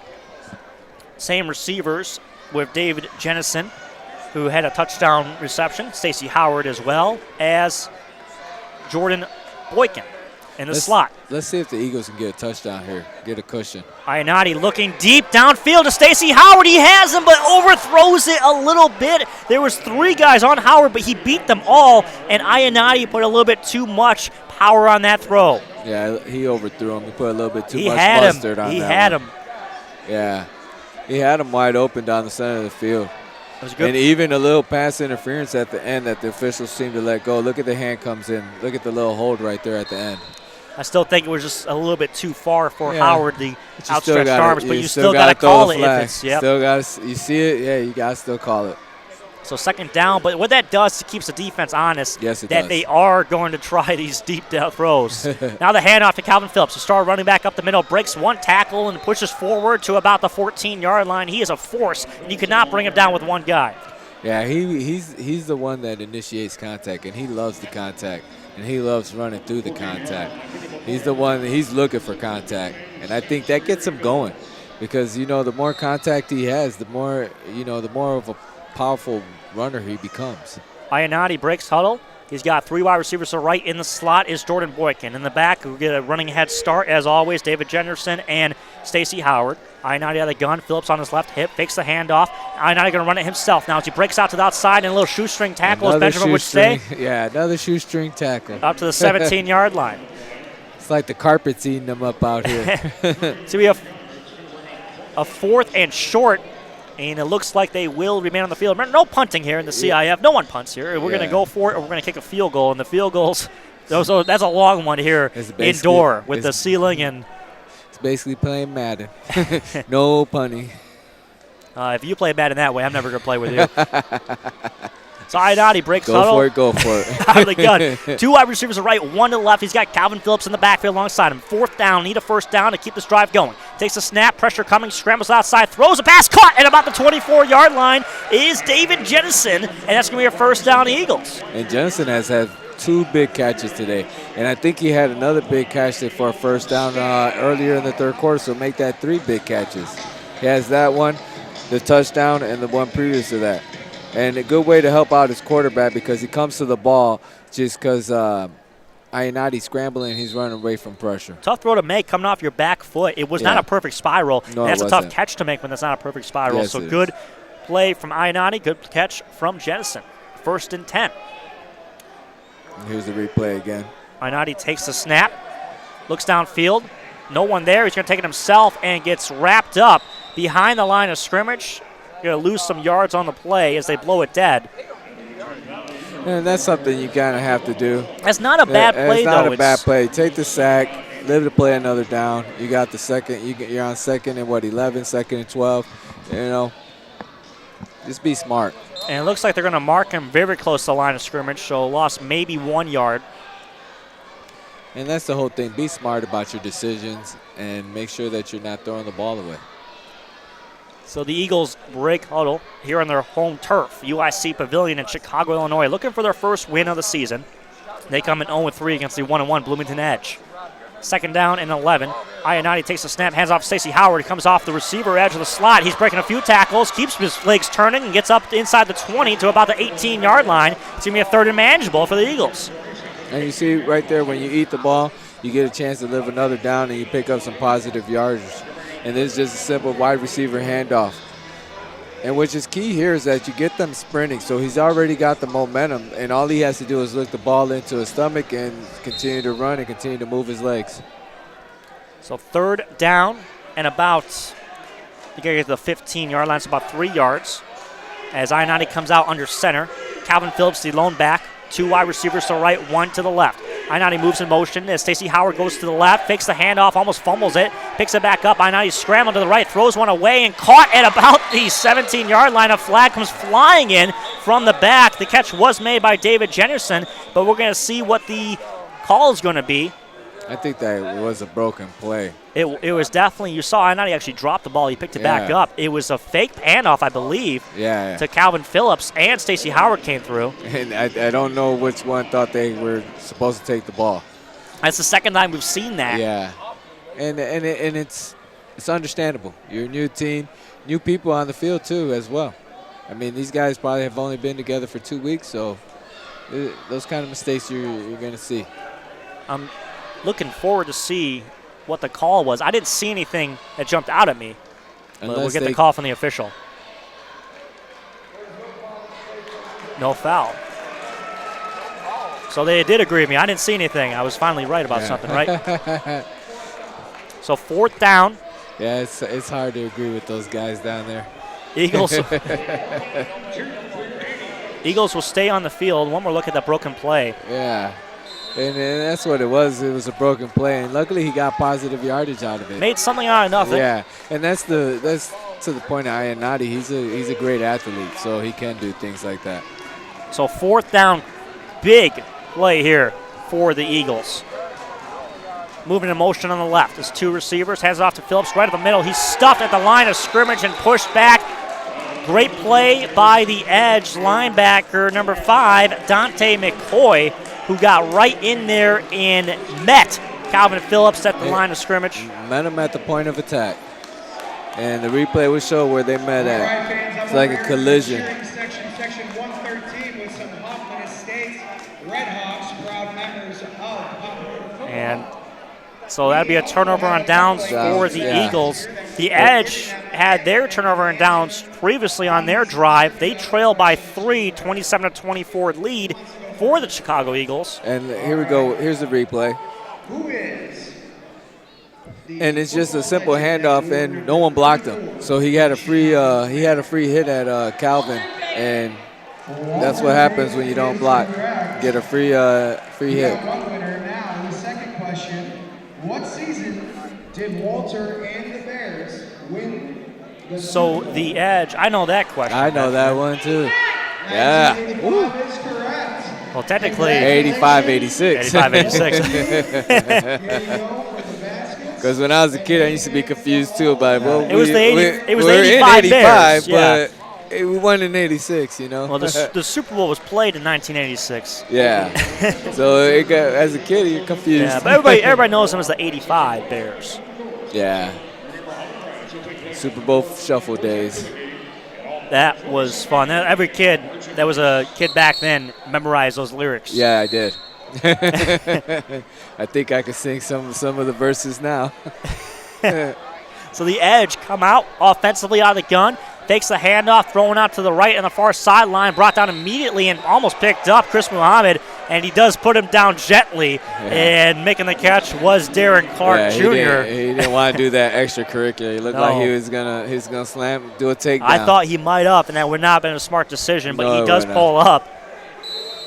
Second down. I think some of these guys might have a future in wrestling too. If this doesn't work out, they can come to some wrestling. Caleb Holbrook out of the gun.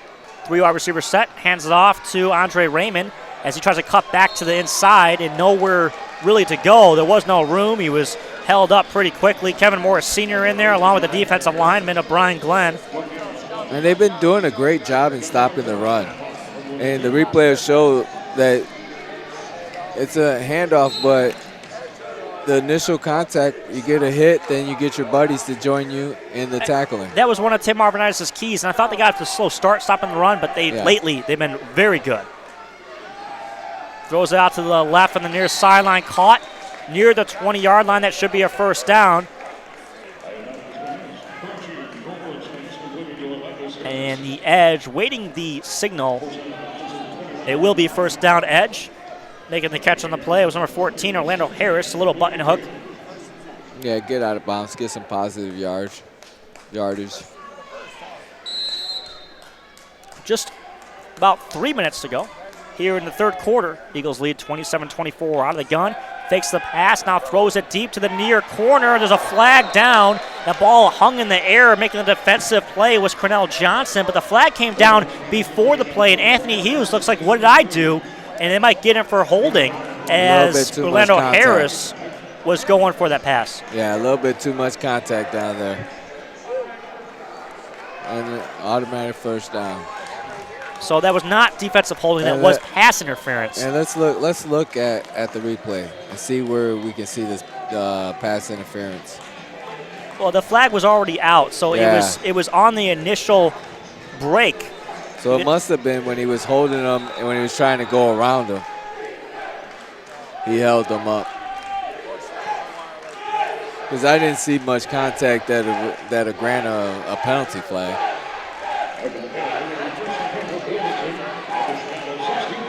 So they will get the ball on the 16-yard line. First down for the Edge. Andre Raymond in the backfield at running back. As Caleb Holbrook scrambles, pressure coming, he gets up a few yards, gets down to about the 12-yard line, taken down, hit first by Deontay Ball, and finished off on the play by Ayub Amidah. Yeah, Holbrook decides to just take this himself. I don't think it was a design run. I don't think so either, but you know what? He tucked it in early, though. He did tuck it in early. That means that defensive line and the defensive pressure is getting to him. So Caleb Holbrook out of the gun. Manning the backfield is Andre Raymond. 2 wide receivers to the right, 1 to the left.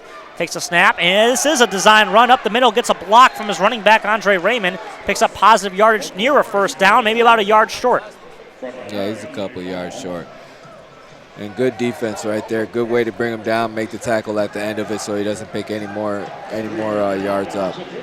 Good block by the running back, and good way to shed off the running back and shed off the block and make the tackle. Under 2 minutes to go. Your Chicago Eagles lead by 3. You're tuned in. Chicago Eagles Broadcast Network, powered by IMS and Eversport. Cody Grant along with Benjamin Fonseca as the Bloomington Edge threatening here inside the 10-yard line. Third down and short. Taking the snap, looking out to the right, and brought down and a fumble on the play. Picked up by the Eagles. Ayoub Amidah recovers the fumble after the sack and the force by the Eagles. Number 23, Deontay Ball, his second forced fumble of the evening. And I said, Benjamin, player of the game so far. He's going to continue. And at the end of this game, if they do pull it out, watch this blitz all the way from the deep safety position. Yeah, he held on to the ball way too long. Deontay Ball, what a play. And Ayoub Amidah recovers the fumble. Eagles possession. Great play by the defense right there. He comes in untouched, and creates the fumble. Wow, great defense right there. You see the Bloomington Edge fans that made it out to the game. You mentioned earlier in the broadcast, Benjamin. Let's go back to the replay. And look at who's untouched. Your man, your guy, untouched, nobody on him. And he caused the fumble. The ball's on the floor. Now, you kind of wish he would get up and pick this one up and take it to the house, but Ayoub's a big guy. Yeah, he is a defensive lineman. He did the right thing, just fall on that ball and give the possession back to the Eagles offense, and that's exactly what Ayoub did. But that would be funny to see Ayoub score a touchdown back the other way. Exactly. I would love to see that. But he's fast. He's got wheels. He can do it. Yeah, that's what I'm saying. So he should have got that. Anthony Ionati out of the shotgun, back the other way. 2 wide receivers still left. It's Stacey Howard along with David Jennison. On the right is number 3, Jordan Boykin. In the backfield, Calvin Phillips on his right hip. Ionati takes a snap, gives over to Phillips up the middle, cuts it out to the far sideline, and really didn't get out in space and brought down near the line of scrimmage. Maybe a 1-yard gain by Calvin Phillips. On the play was number 9, Antonio Ficklin. Well, that's good that, really you see the defensive line didn't give up on the play here. They follow it all the way down the line, and they keep on going. So Ficklin followed it all the way down the line, and he kept on going with the play, didn't give up on the play, and made a tackle from behind. So second down and about 9 to go. And like I said, I think they really need to get Calvin in space so he can use his legs and use his motor to Calvin's had a slow game. He's had some good runs. He had the touchdown run. I-90 takes the snap, looks down the middle of the field, pressure coming, steps up, throws to the near sideline. Caught at about the 21-yard line and brought down was Jordan Boykin. Getting closer to their first down. It will be third down and about 3 yards to go. They have to get to the 18-yard line. Jordan Boykin on that comeback route. Try to turn it back upfield, just not enough space. Yeah, not enough space here. But great catch. And it's back to the run, sliding down the line and trying to make a tackle. Yeah, he didn't have much space out there on that throw. And you know what? You got to do that. Maybe they break a tackle. Maybe something happens. The player falls. You never know. So it's good that you get some kind of yards after the catch, some yak, so right there he wasn't able to, but he still got positive yards by making the catch. That's going to do it for the third quarter. Your Chicago Eagles lead the Bloomington Edge 27-24. We're going to take a quick timeout. We'll be back to bring you the fourth quarter here on the Chicago Eagles Broadcast Network, powered by IMS and Eversport. ¿Quieres tener un trabajo en algo que te encante, es divertido y conozcas muchas personas? El Illinois Media School tiene muchas cosas increíbles que ofrecer. No solo hacer segmentos de audio al aire y usar equipos de cámara, incluso puedes tener tu propio show de radio o televisión y ser exitoso. Este programa especial te da el camino rápido a entrenar en la industria y puedes tener tu propio show en solo semanas. Illinois Media School. Llama al 630-916-1700 o visita bionair.com/Lombard y empieza tu carrera en broadcasting ya. Hi, it's Frankie Robinson. The Illinois Media School, formerly the Illinois Center of Broadcasting, provides hands-on broadcasting and online media training in fully equipped radio and TV studios and web-based computer labs. The instructional staff consists of broadcast media and professionals like myself with many years of broadcast and online media experience. I've watched some of my former students get jobs and excel in the industry. Upon graduation, students are well prepared to enter the broadcast media industry. Check out our campus in Chicago and Lombard and visit beonair.com. That's beonair.com to learn how to get started. ¿Quieres tener un trabajo en algo que te encante, es divertido y que conozcas muchas personas? Illinois Media School tiene muchas cosas increíbles que ofrecer. No solo hacer segmentos de audio al aire y usar equipos de cámara, e incluso puedes tener tu propio show de radio o televisión y ser exitoso. ¡Llama ahora! Este programa especial te da el camino rápido al entrenar en la industria y puedes tener tu propio show en solo semanas. Illinois Media School. Llame al 630-916-1700 o visite beonair.com/Lombard.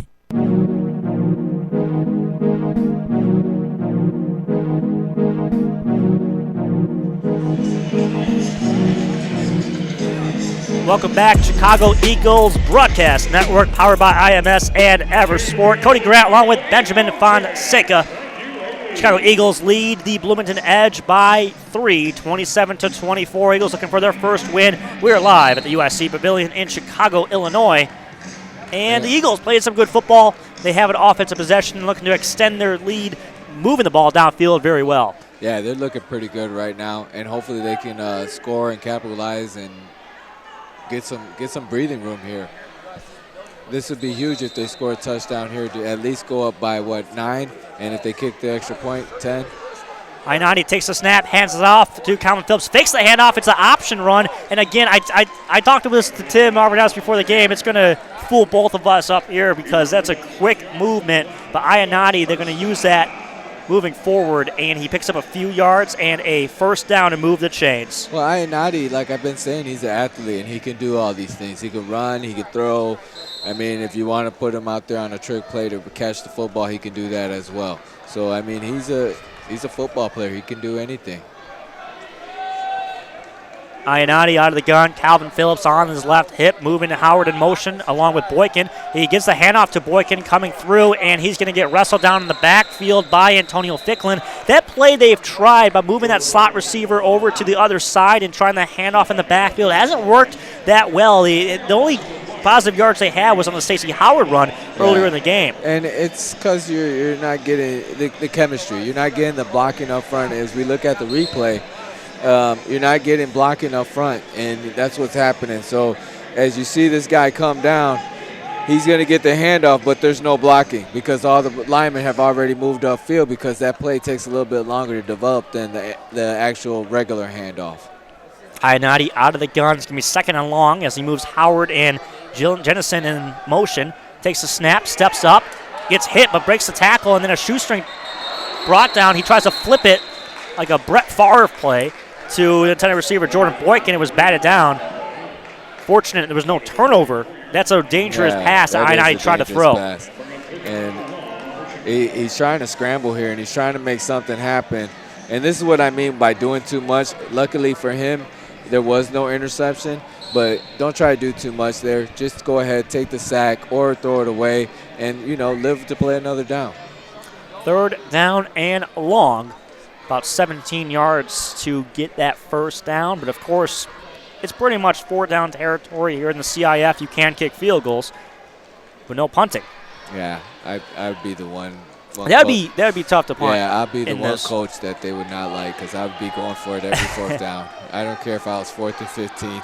We're going for it. Howard moves to the left from the right. Ayanadi looking for the snap. We're going to have a false start as it looked like he tried to get a hard count as he turns to his offensive lineman, number 79, Fred Ruff, trying to explain what he did there. Well, he thought they were going on 2, yeah. And they must have said in the huddle that they were going on 3. And Ruff showed some confusion. I guess he didn't hear the call. Yeah. That's a heartbreaking mistake right there. Yeah. And he gets a fist bump from his other offensive lineman. It's something it's good that Ruff is mentioning that to his teammates, so saying, hey, this is what happened. This is why. Okay, we'll work on it next time. Exactly, because now you got something to practice on, and now you have something to build on. And moving forward, you can make better improvements on it. From the 22-yard line, first down is at the 11 on the field of the edge. A high snap, Ayanadi takes it, throws one deep over the middle, and no one there. Intended receiver, I believe, was Stacey Howard. It was very high. It's going to be fourth down for the Eagles. And decision time here, they are backed up pretty deep. Yeah, it looks like he puts it up a little bit too high for anyone to catch that one. And I wonder if they go for the field goal here. They will, as David Thomas comes out to attempt the field goal. These field goals have to be on a line drive, and that's what the key is here. It's got to be in a line drive, and it's got to be accurate. And my math is correct, which isn't often. This is going to be about a 42, 43-yard field goal. Good for you. Your major wasn't math. It was not math, that is for sure. So let's see what David Thomas can do. Snap is good. Hold is good, but is blocked by Antonio Ficklin and picked up in the edge. They can bring this back. Yeah, they can. And out to about the midfield. It gets hit hard into the boards, back to about the 22-yard line. So it would have been the same as going for an incomplete pass. Man, but what a hit. Yeah, he got lit up on that sideline. He got lit up. That was Dominic McDuffie who on the return for the edge. That's what happens when hockey meets football. Is the indoor football league. Yeah, exactly. This is CIF, Champions Indoor Football League football, and that is what it's all about. And look at this hit again. He's coming around the corner, and boom. But that was Boykin. Yeah. Jordan Boykin, a wide receiver, that laid that hit out. Well, yeah, he's trying to get it. I mean, he's trying to make sure that they don't return it. So that's good aggressive defense right there when you're playing offense. Good block there. Good job by Antonio Ficklin of the edge to get in. And we've been mentioning his name a lot today. He's had a good game. Yeah, Throw to the outside is incomplete. Anthony Hughes all over Darren Clark as he stares him down. I like watching cornerbacks and receivers go at it. They have like this, it's like a rap battle, you know?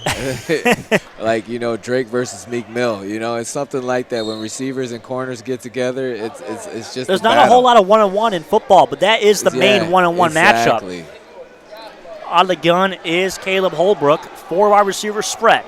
Takes a snap, no one in the backfield, throws a deep pass, and Anthony Hughes is going to pick this one off. No, he couldn't hold on. It was miscommunication. I was for sure it was going to be brought down. It coming back on the route was Orlando Harris. We're going to get one more look in a second. Yeah. He wanted to run a button hook, but Holbrook thought he was going to go deep. Well, he had a chance to go deep, and I think Holbrook saw that he thought Hughes wasn't paying attention to the play because there was a little confusion on the defense before the snap. So there was a little confusion on the defense before the snap, and Holbrook saw that and thought Anthony Hughes wasn't going to go back. Well, you know what they say. Sometimes for like a basketball shooter, it was too easy of a shot. Maybe that was too easy of an interception. Yep. Couldn't pull it down. Well, you know what? He saw that barrier right there. So, I mean, that plays a big part in it, too. Takes the handoff, throws over the middle, caught at about the 14-yard line. A diving tackle made on the play by Cornell Johnson. The catch was hauled in by number 15, Ryan Pejos, who's been a main target of quarterback Caleb Holbrook here this evening. And the thing is right here is you got to stand. You got to make a defensive stop now. You have to. We're looking at 4th down right here. You got to put a stop here. Big play, 4th down, as Ben just mentioned.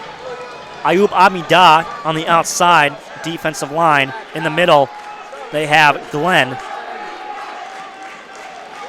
They're going to try to get to the quarterback out of the snap. Looking to the right, throws and caught at about the 9-yard line. It's going to be enough for the first down. Chris Muhammad makes the tackle. Darren Clark on the catch.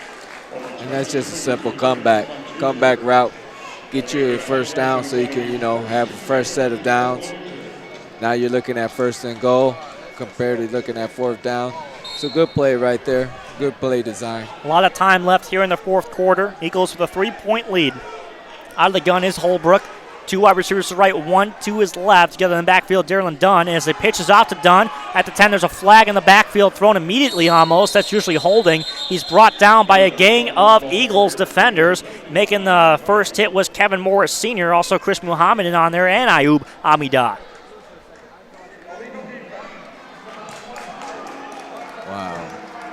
I was wrong. It's illegal defense, and that's going to go against Lloyd Morgan.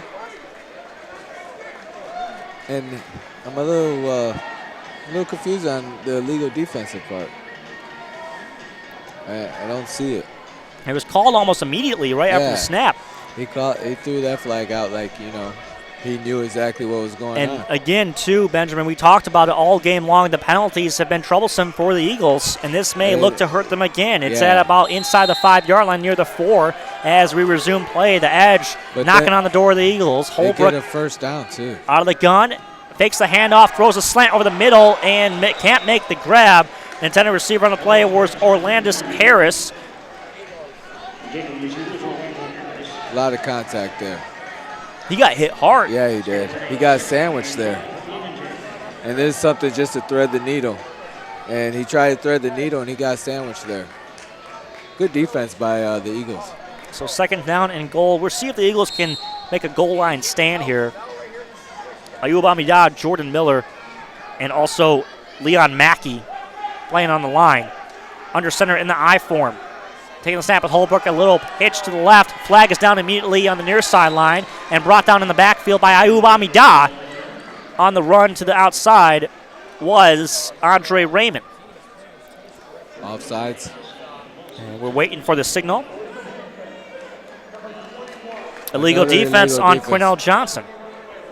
Their 2nd illegal defense in the last 3 plays. And this gets them a new first down.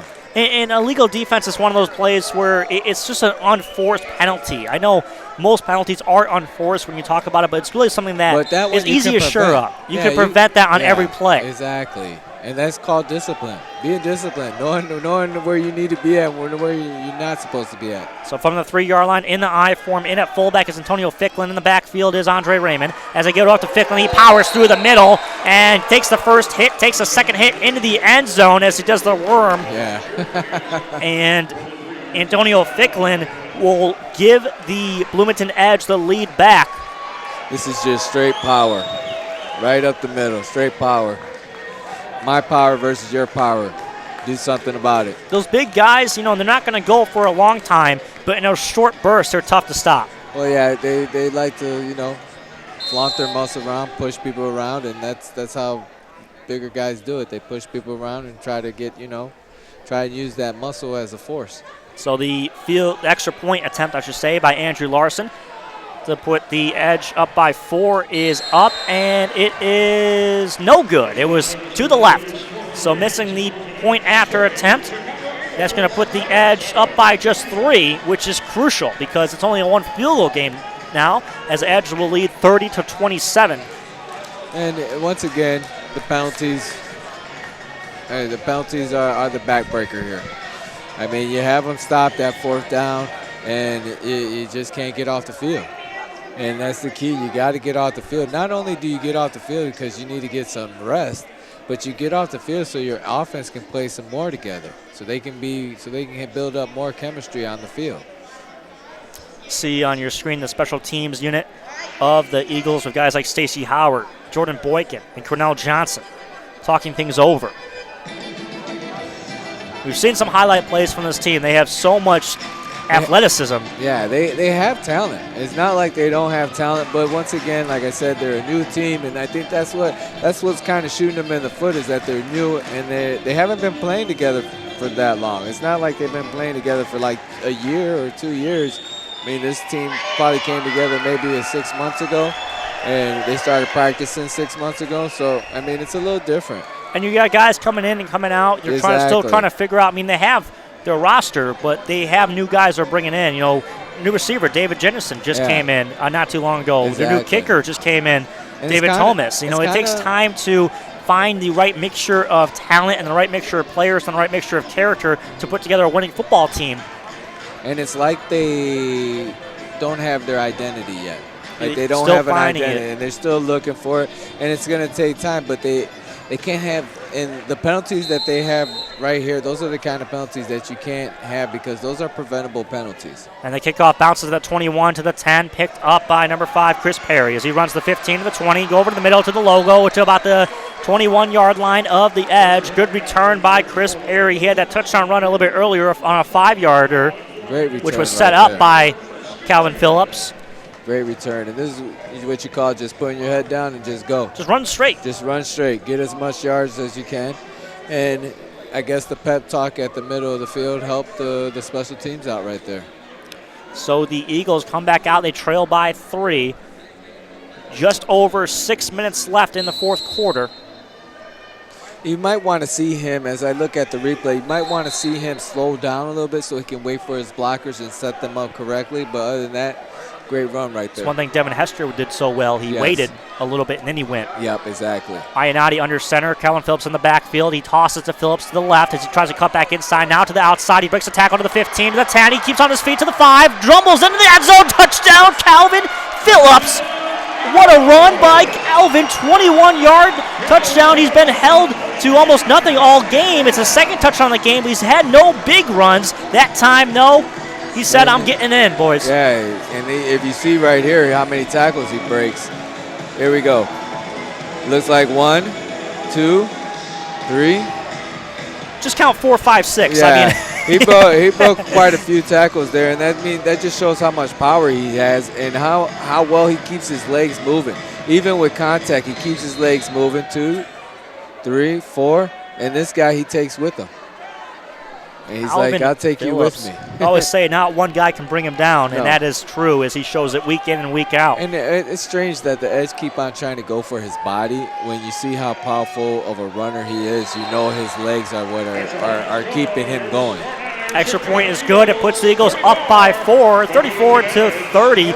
And Benjamin, at the start of this game, you made a key point that the Eagles were not using Calvin Phillips that much just because the Edge were keying on him. They know how good he is. And they left it on Anthony Ionati and the receivers to make plays. They kind of took Calvin out of the game, and now they're going to him a lot more. And it seems like this defense isn't expecting, because they didn't see much from him in the first half. No, I mean, they're not expecting it, but at the same time, they're wearing down. And that's what happens with the defense, is that you wear down as the game goes along. So the more you play, the more more difficult it becomes to make tackles, the more difficult it becomes to get over to the spots you need to be at, and it gets a little difficult as the game moves on. So as you go through the quarters, you're setting this all up. So in the fourth quarter, you got your workhorse, you give him the ball, and that's why you want to have a lead, so you can run the ball even more often than what you normally do in the fourth quarter. So David Thomas will look to send it deep on the kickoff. Eagles get one back quickly on the Calvin Phillips 21-yard touchdown run on the sweep pass to the outside.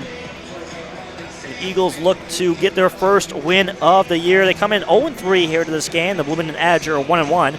Eagles lost to the Wichita Force last week 54-45. The Bloomington Edge beat the the Sioux City Bandits last week 45-41. Yeah, the Bandits were in here a couple weeks ago too.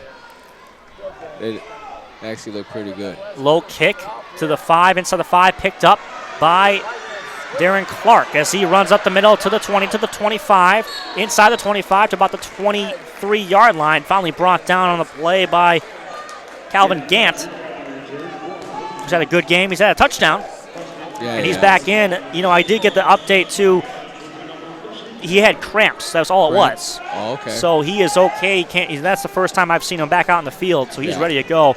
But it's still scary, though, when a guy's laying down like that. It could be something as little as cramps, but it could be something much, much worse. Yeah, you don't want to ever take it for granted. So that's good that they pulled him off the field, took him to the back, or took him to the side and checked him out, because you don't want it to be anything worse, especially in this day and age with concussions and other kind of injuries that are a little bit more life-threatening. So Caleb Holbrook hands it off to his running back up the middle to about the 15, inside the 15, maybe about the 14-yard line. Andre Raymond, who's run very well. He did not start the game. They've been going a lot with Darylin Dunn, but Raymond seems to be getting the big carries at the goal line. He gets one there from back at the logo. And with the replay, it seems like the hole just opened up for him, and he ran right straight through it. And that can't happen with the defense that's trying to make a stop and the defense that's trying to get their first win. Caleb Holbrook out of the shotgun, 2 wide receivers to the right, 1 to the left. He has Andre Raymond on his left hip. He does give it up to Raymond up the middle, and he is stuffed at the line of scrimmage and pulled back and hit hard again. On the end, it was Kevin Morris Sr., but he was still up. Play wasn't blown dead. It was a fair hit. Yeah, exactly. You don't hear a whistle. You don't stop until you hear the whistle. And that's what Kevin did. Trying to see who got the first hit on him and try to pull him back. And I couldn't see the number. That's what happened. I believe that was Leon Mackey. And once you get the initial contact, and that's what you need initial contact so, your buddies can help you out with the rest of it. 3rd down and short out of the shotgun is Holbrook. He moves receivers in motion. A little skip pass out to the right and pushes upfield. Gets hit hard by Morris and also in that play, Deontay Ball. And he's going to be close to the first down. It depends on where the spot's at. And they're going to call it over. They say first down. I don't know about that, but you know what? They give it to him, so it's going to be a first down. There's no challenges. Can't go back.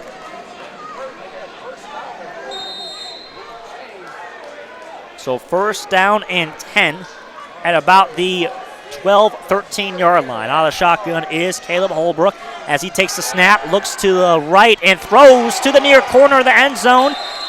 Did he catch it? Yeah, he get it. Touchdown, making the play on his second reception for a touchdown of the game was number 15, Ryan Pejos. And the edge reclaimed the lead. Look at the pass, though. The pass is perfect. He leads them, and he leads them to that corner. And that's what you want to do right there. You want to lead your receiver so he has a chance to make the catch. Ryan Pejos has had an excellent game here tonight. He's got 2 touchdown receptions. He had the first touchdown of the game, and he has the last touchdown so far of the game. And Holbrook puts that ball right on the money, and he puts it where only his receiver can catch it. If he puts it anywhere else, either that's incomplete, out of bounds, or it's getting intercepted. The extra point is up, and it looked like it went right through. There's flags. There's pushing and shoving at the end of the play. In there from the Eagles was number 51, Jordan Miller. And in there for the edge was number 9, Antonio Ficklin. And they're still going at it right now. Yeah, they're going to have to separate some of these guys and get them on their sideline. Talking words, Leon Mackey as well. Yeah. And talking for the edge is Andre Raymond. Is he still in there? Yeah, and I think you're going to have an unsportsmanlike. Offsetting maybe? It might be.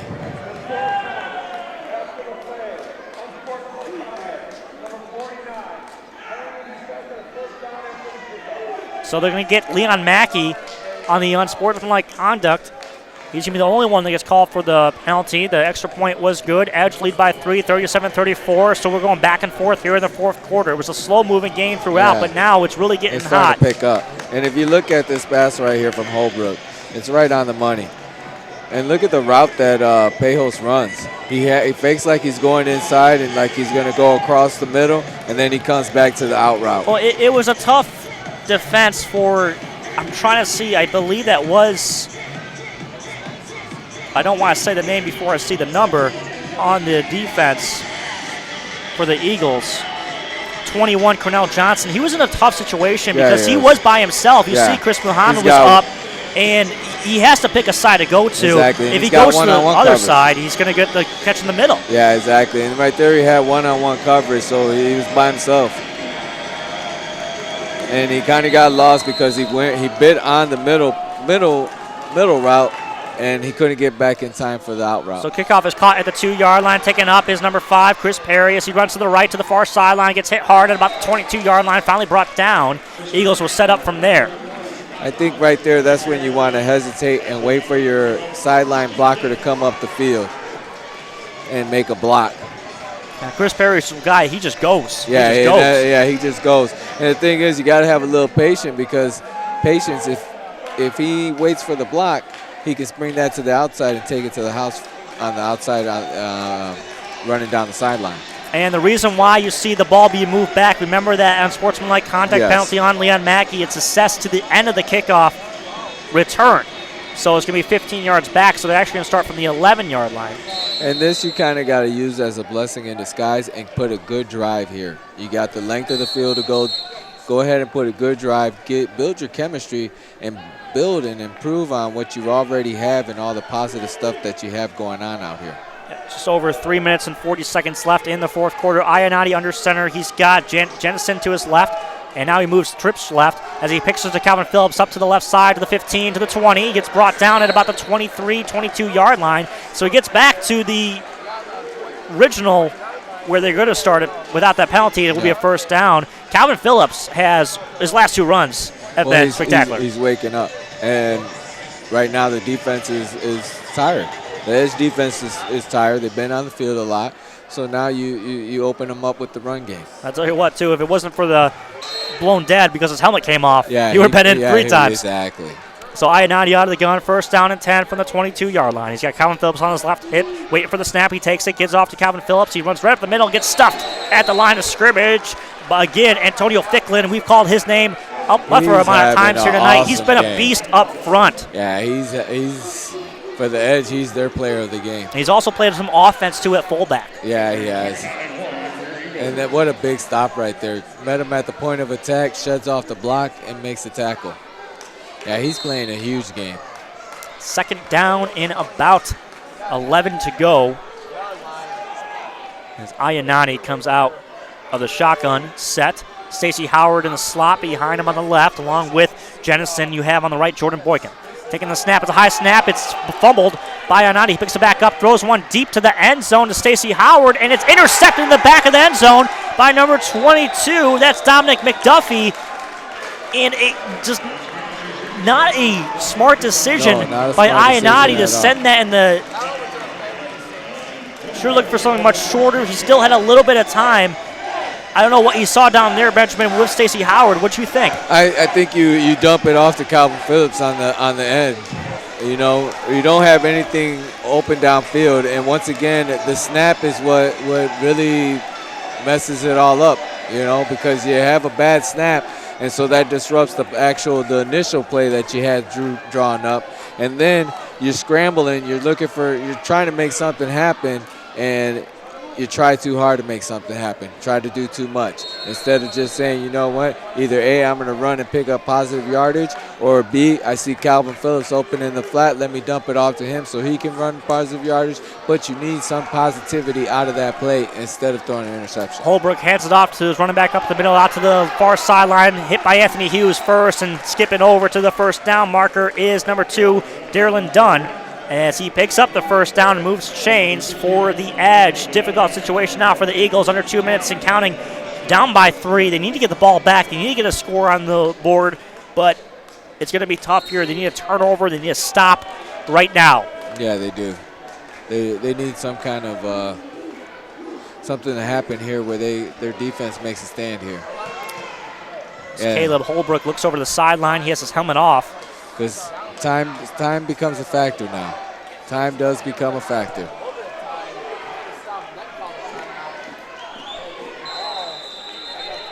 And they wait some time. See the call from the official.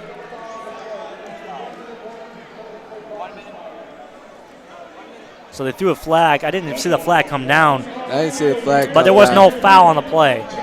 I'm a little curious about this crew tonight. They've had a couple flags where they've thrown out there where they haven't needed them. So, these are the T-shirts that I've been Go down and get one, Ben. Yeah, well, I'm trying to get them to throw it up here. I don't know if they can get it up that far. Man, one of them have to have a cannon, you know. One of them play some softball or play some, football, something. Chicago Eagles down by 3 here, 37-34. And right now the defense has to step up right here and make a stop. And that's as simple as it can get. You got to make a stop here. It's been a high-scoring 4th quarter. I mean, the game through the first 3 was really slow-paced. Yeah. It wasn't a whole lot of big plays. And then all of a sudden the offenses woke up and started going downfield, started getting big runs. I mean, you got a whole bunch of stuff that started happening in the 4th quarter, and it's a tribute to the defense is getting tired, and they're a little fatigued. So certain things are going to be opened up that way. On the shotgun is Caleb Holbrook. As he takes the snap, it's a low snap, pressure coming. He breaks out to the far sideline to the 20 and wrestled down at about the 23-24. Brought down on the play by number 23. That again is Deontay Ball, who's had one heck of a football game here tonight. Yeah, he has. And I must admit, both of these quarterbacks are aggressive, and they're running not afraid styles. to run. They're not afraid to run, and they're not afraid to get hit. And that's one thing I do like about both the quarterbacks. Holbrook, he goes into action, initiates contact, and he takes the hit, keeps it moving. Ionati, the same thing. Ionati goes into action, keeps it moving, you know. And that's one thing you got to give credit to both of these quarterbacks. They don't shy away from contact whatsoever. That was a timeout by the Eagles. They got to stop the clock. Only 52 seconds remaining in this game. They're down by 3. They don't have the ball. Out of the shotgun is Holbrook. 3 wide receivers still right in the backfield. This is running back Darylin Dunn. And a fumble. And smart play by Holbrook just to dive on it, knowing the situation. That's the last thing they want to do is turn the ball over. And that's the thing. You want to dive on that, and you want to keep the clock moving because now they have to burn a timeout.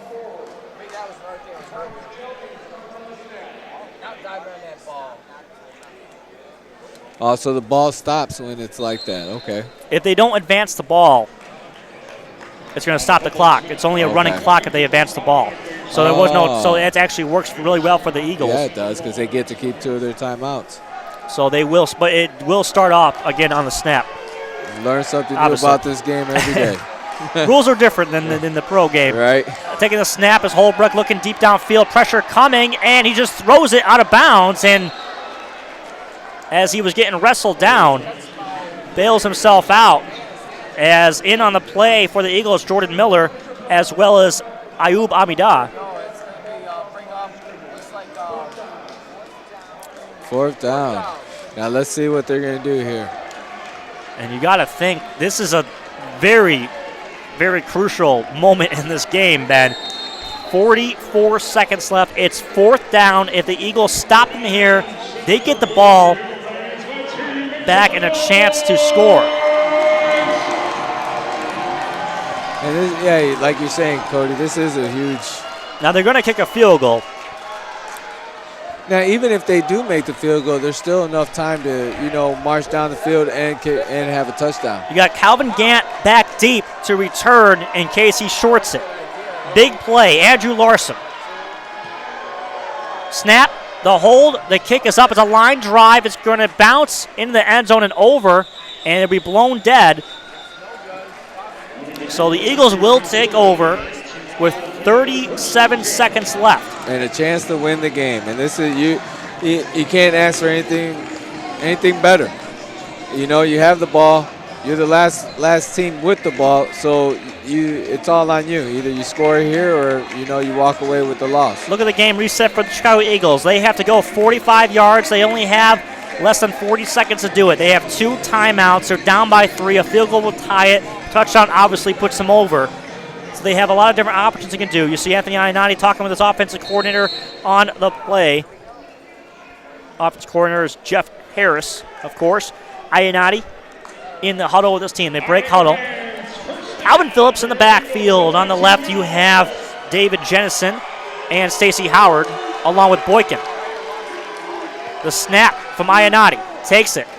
Looks downfield. Steps up. He's going to run it himself. Gets to about the 10-yard line. Hit hard. Seeing it really quickly was the linebacker, number 5, Dante McCoy. And the Eagles have to burn a timeout. And that's a nice play right there. I mean, you get yardage there. You don't make any mistakes. You use a timeout. You want more yardage. You're wishing you had at least the 10, but not bad. Drop back. You know what I'm saying? You don't lose anything here, but you gain a whole lot by, gaining at least 5 yards. So you burn a timeout, you get closer. Hey, next play you get to live another down. Right now, Anthony just has to forget that interception, wash it out of his brain, and go and help his team secure this victory. And you got to think, too, you do have a field goal, or you do have a kicker that can kick from this distance. So it's not a bad thing just to pick up good yardage. For the 10-yard line, Ionati takes the snap, looks downfield, throws one to the sideline, caught near the sideline at about the 20-yard line by Jordan Boykin. And good and that's way going to to stop the clock. Good way to get out of bounds. And move the change as well, which is very important as you're on your way down. Exactly. And you know what? You don't want to run out of time here either. So they need to get in and out of the huddle. Make sure they only have 1 timeout, too. Yep. So Make you sure want to that look to the everything is sideline. efficient. You want to be as efficient as possible here. No wasted plays. Ionati out of the gun. He's got Calvin Phillips on his left hip. 2 wide receivers to the right. 1 to the left is Boykin as he'll get a head start. Ionati Fakes a pass to Boykin, now throws one deep. Does he have him beat? Is a flag down, and it's caught by Boykin in the end zone. Touchdown. What an amazing Touchdown, catch. Eagles. Wow. That Boykin was awesome. went up and grabbed it. He went on 1-on-1 against number 22, Dominic McDuffie. Great pump fake. And the contact happened before the pass. You see the line judge, there was a flag, but I believe that's going to be on the defense. Yeah. And great pump fake by Ayanati. He really sold it, and that drew the defender in, and Boykin knew the whole time. He had thrown me on the first one.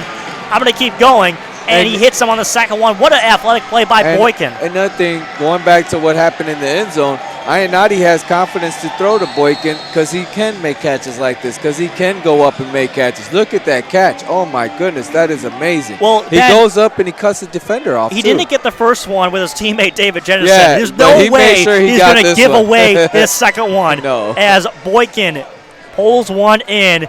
His first touchdown reception here tonight. Eagles go up 40-37, pending the extra point from their kicker, David Thomas. It's up. It's wide left, I believe. I don't think that went in. No good. So it remains just a 3-point game. Not over yet. Not over yet. Even if he made it, it wouldn't be over yet. There's still time left. There's still 17 and seconds the Edge left. have 3 timeouts remaining. Yes, they do. But what a drive there from the Eagles. We've seen them in close games so far all year long. Obviously, it's not over. It's far from over. But to come down by 3 and go all the way the length of the field and put points on the board, it's got to hype this team up, and the defense has to be ready to go. Yeah, they have to be ready to go. And it starts with the special teams right now.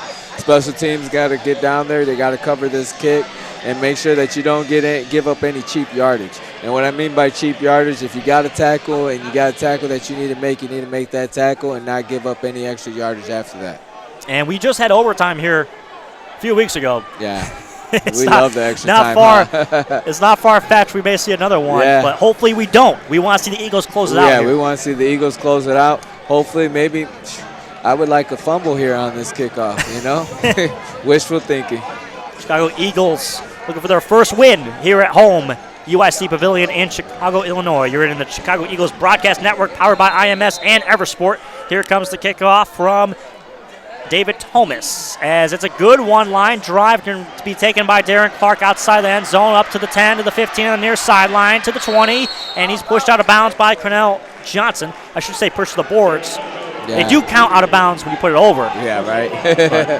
So technically there is an out of bounds, but it's board. It's boards. So about the 22-yard line will be where it's spotted. And those boards aren't forgiving at all. You get run into those, then, you might feel it for a couple of days. Good crowd on hand here at the UIC Pavilion. And here's the score again. Look at the fake. And look at the hesitation by Boykin to set up the DB. A great play all around. Now let's see if the defense can come out here and make a stand. And they need one. They need one big play. And I tell you what, who I'm looking at is Deontay Ball, who's been so far the player of the game. He's got 2 forced fumbles, made some crucial tackles. Out of the shotgun is Caleb Holbrook as he throws up to the outside, and too strong on the play on the defense. And the receiver was Calvin Gant, playing some tight coverage on number 14. That's Orlando Juarez. And the throw just too strong by Caleb Holbrook. Second down. I think the pressure. I don't know why he's not comfortable. I don't see why he's not comfortable in the pocket. He had kind of all day to throw that ball, and he picked his first option. So we'll see what happens here. Be second down and 10. Defense needs to get pressure on the quarterback. They can't let him sit back there like that last play. And a fumble on the snap by Holbrook. It's recovered by the Eagles. And they got it. That's our ball. Turnover. They got it. Game over. Recovering in the play was Jordan Miller, the former Chicago Bear. Yep. He's loved it here in Chicago. Yeah, he has. Look, Holbrook's not even ready for it. It just gets him right. And gets a hike in it. He didn't even see it. And it went right in the place where the sun don't shine. Yeah, exactly. Where you don't want to get hit with the ball. I mean, I'm sure he was wearing productive equipment. But you don't want to get hit right there. He was looking to make a change as he's not even looking at the center. And then the ball comes right off of him. And then you're forced to recover that. After you get hit like that and you're forced to recover it. Bad turnover by the Edge, but a good turnover for the Eagle. Wow, this is awesome. This is awesome. Now, the Edge still have 3 timeouts, so you know they're going to call them right away, but 8 seconds left. You can just kind of run around a little bit. I mean, you can kind of, well, do they, since that rule that you don't advance the ball, so you can't take a knee. You have to call play. Right. So Ionati under center, Calvin Phillips in the backfield. I assume they're handing off to Calvin Phillips. I would. Ionati takes the snap. He does hand off to Phillips right up the middle. He gets hit hard, and again, Antonio Ficklin. I tell you what, this guy, he's a player on the defensive line. Yeah, he is. And he's been making big plays all night tonight. I mean, there's not too many people that can bring down Calvin Phillips, but Ficklin is one of them. Yeah, and I think he's accepted the challenge to bring him down. So 2nd down and 10, just 5 seconds to go. The Edge, of course, did not have to burn a timeout. Ionati under center. He's got Phillips behind him. 5 seconds to go. Eagles got to hold on here, up by 3, 40-37. Takes the snap, tosses to Phillips to the outside. There's a flag down immediately, and Phillips is brought down in the backfield by Quince Holman. They sound the horn, but there was a flag down. Let's see what the flag is all about. Want to wait for the flag call. Yeah. As it's going to be on the Edge. The Eagles decline it. Eagles win. Here at home, their first of the season as they improve to 1-3. The Bloomington Edge fall to 1-2. Chicago Eagles are your winners tonight at the UIC Pavilion in Chicago, Illinois, 40-37. You see Jordan Boykin made the catch of the night on a pass from Anthony Ionati to give them that lead, and it was the final score of the game. And it's like the passing game decided to wake up and show up tonight, because they ended up having that's how they scored 2 of their touchdowns, is by passing the ball. And Ionati, awesome job. Now look we're going back to the winning touchdown. Look at the pump fake. The pump fake, and then all of a sudden the stop and go by the receiver. He stops. DB gets lost. He even tries to hold him. I mean, right there, when you're lost like that, to stop a touchdown, you need to tackle him. And look at Jordan Boykin go up for the catch, come down with it. He said, "You're not taking this one away from me. I had one taken away from me before, and this one isn't going to be the one." And our own Danielle Biloski is with Jordan Boykin, and we are going to go to Danielle right now. Hey guys, I'm here with Jordan Boykin. Jordan, 30 seconds left of 4th quarter. The ball's up. What is in your mind? Just go get it. I've been nagging Coach all day to throw him in a deep ball, and finally got it when it mattered. So, good job, and congratulations on your first win. How does it feel as an Eagle to make history right now? Hey, it feels great, man. We've been fighting for this for too long, so now to finally get it, it feels good. It feels really good. All right, so you have a bye next week, and how do you guys plan to bounce off of this and come back into the next week game against Omaha? And we're already planning our workouts for this upcoming week. We're keeping our foot on the pedal. We're going all the way through the playoffs. We got to keep it going. Great job. Congratulations. Enjoy. Back to you guys. Thank you.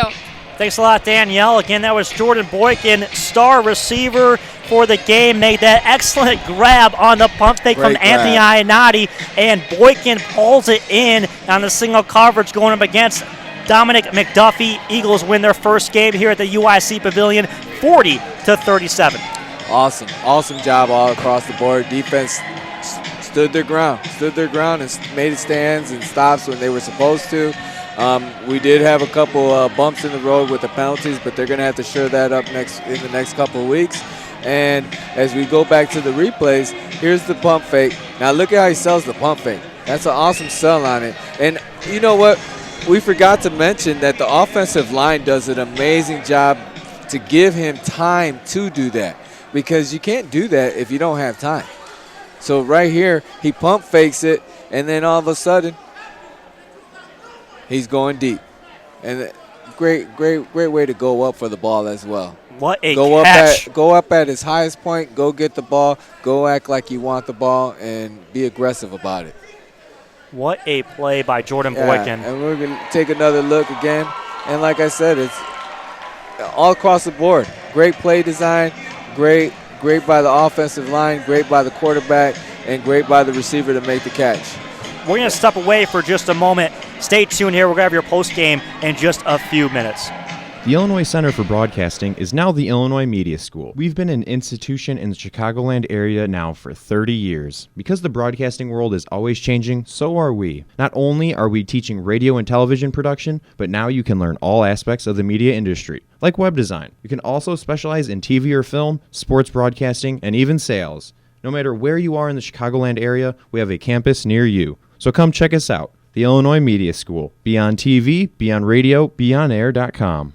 ¿Quieres tener un trabajo en algo que te encante, que sea divertido y conozcas a muchas personas? El Illinois Media School tiene muchas cosas increíbles que ofrecer. No solo hacer segmentos de audio, al aire o usar equipo de cámara. Incluso puedes tener tu propio show de radio o televisión y ser exitoso. ¡Llama ahora! Este programa especial te da el camino rápido a entrenar en la industria y puedes tener tu propio show en solo semanas. Illinois Media School. Llama al 630-916-1700 o visita beonair.com/Lombard y empieza tu carrera en broadcasting.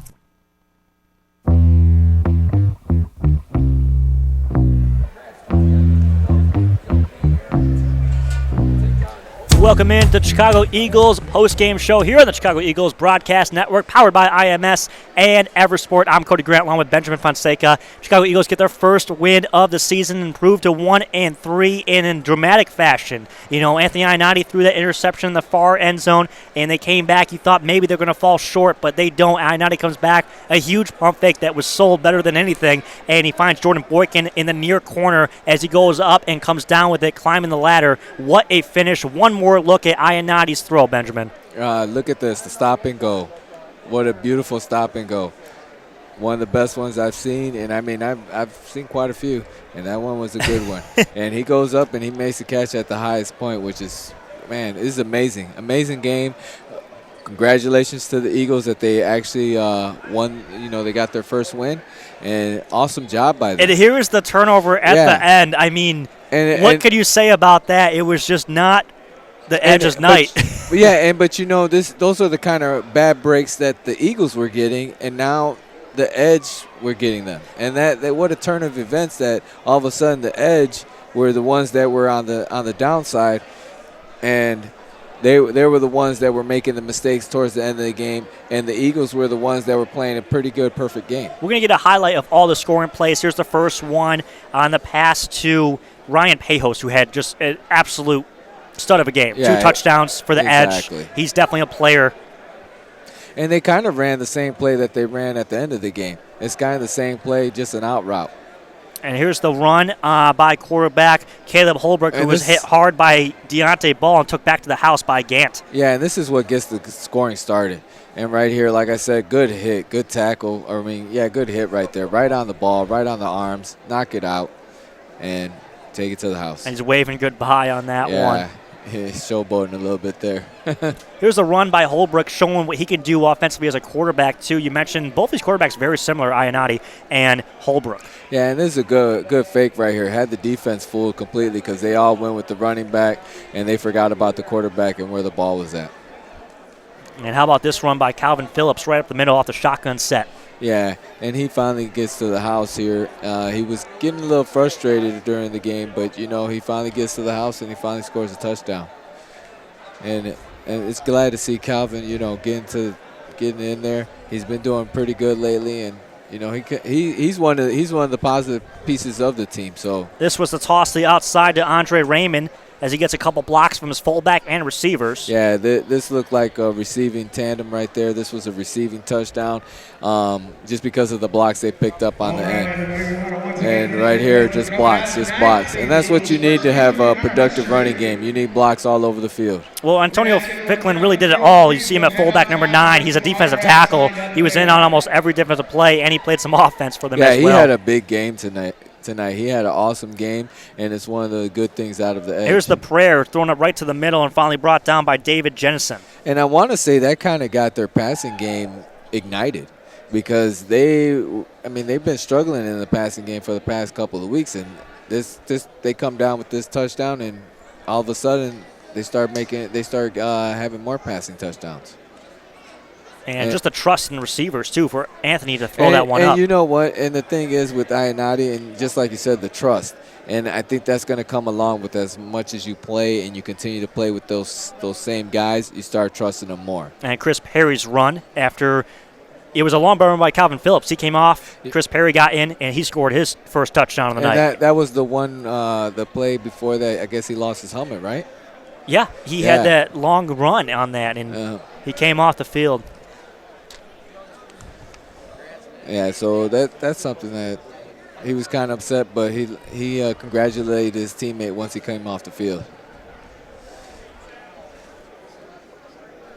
So the Chicago Eagles, a huge victory here. Exciting game, back and forth. You mentioned, too, you got to give it up to the Bloomington Edge, how well they played. The plays that they came made. in here, and they played. They played hard, and they were out here, and they at one moment we thought not again, and that they were going to win. And there's Antonio Ficklin. Like I said, he was just a stud. He did everything offensively and defensively for the Edge. But the Eagles, they struck back after each time the Edge struck. They answered. Each time that the Edge scored, they answered, which is a positive sign going forward. Long run by Calvin Phillips broke what you said, 6 tackles on that. Yeah, he was just a man possessed. He was going to the house regardless of who was in his way or what was in his way.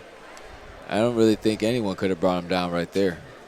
And this was the final score for the Edge, with just 4 minutes left in the fourth quarter. It was the pass for a second touchdown reception, Ryan Pejos. And it's the same play they ran in the first quarter.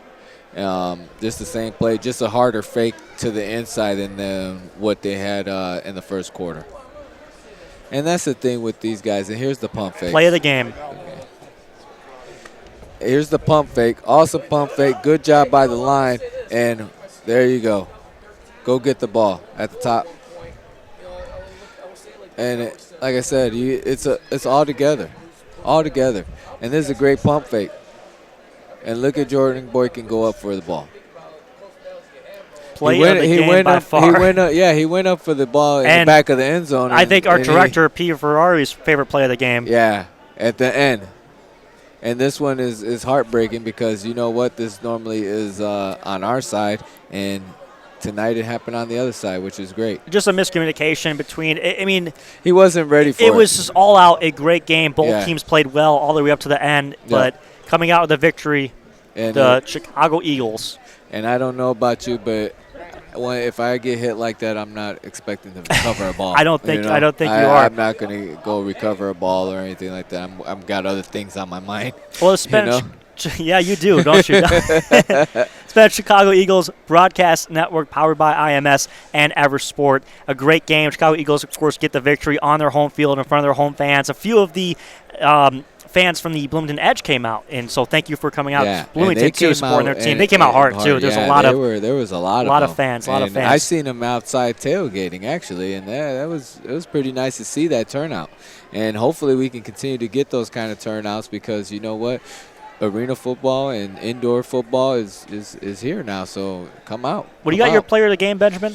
My player of the game has to be Jordan Boykin. You're picking Jordan Boykin. Yeah, since the catch, he had the key catch. He also made some nice catches during the game, and you know what? He helps Calvin Phillips get that touchdown at the end too with blocking. So I give it to him. Coming up, they have a kind of a longer break between this game and next. They'll be at home here at the UIC Pavilion against the Omaha Beef, and then they have a game on April 16th. Against the Sioux City Bandits, a rematch, which I'm sure the Eagles are looking forward to. And then they go on the road for 5 straight games. Beef, Force, Liberty, Beef again, the Edge, and then they round it out on May 28th back here at the UIC Pavilion in Chicago, Illinois against the Omaha Beef one more time. So still a lot of games left, and they showed some great promise here tonight. They improved on a lot of facets in this game, Benjamin, and still, though, you got to work on the penalties. Yeah, I think that's the main key. Exactly, and that's the one thing that you got to work on, and that's going to come with chemistry, and that's going to come with being in playing together more often.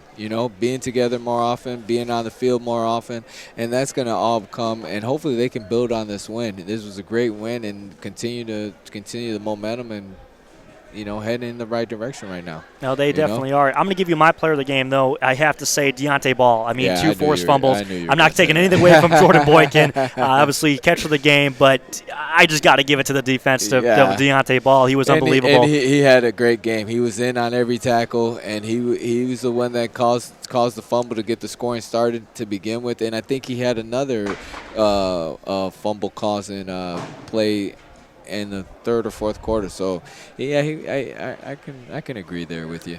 Well, I want to give it up to our crew. They've done a great job, as they always do. Peter Ferrari, our director, along with Lee Saldana.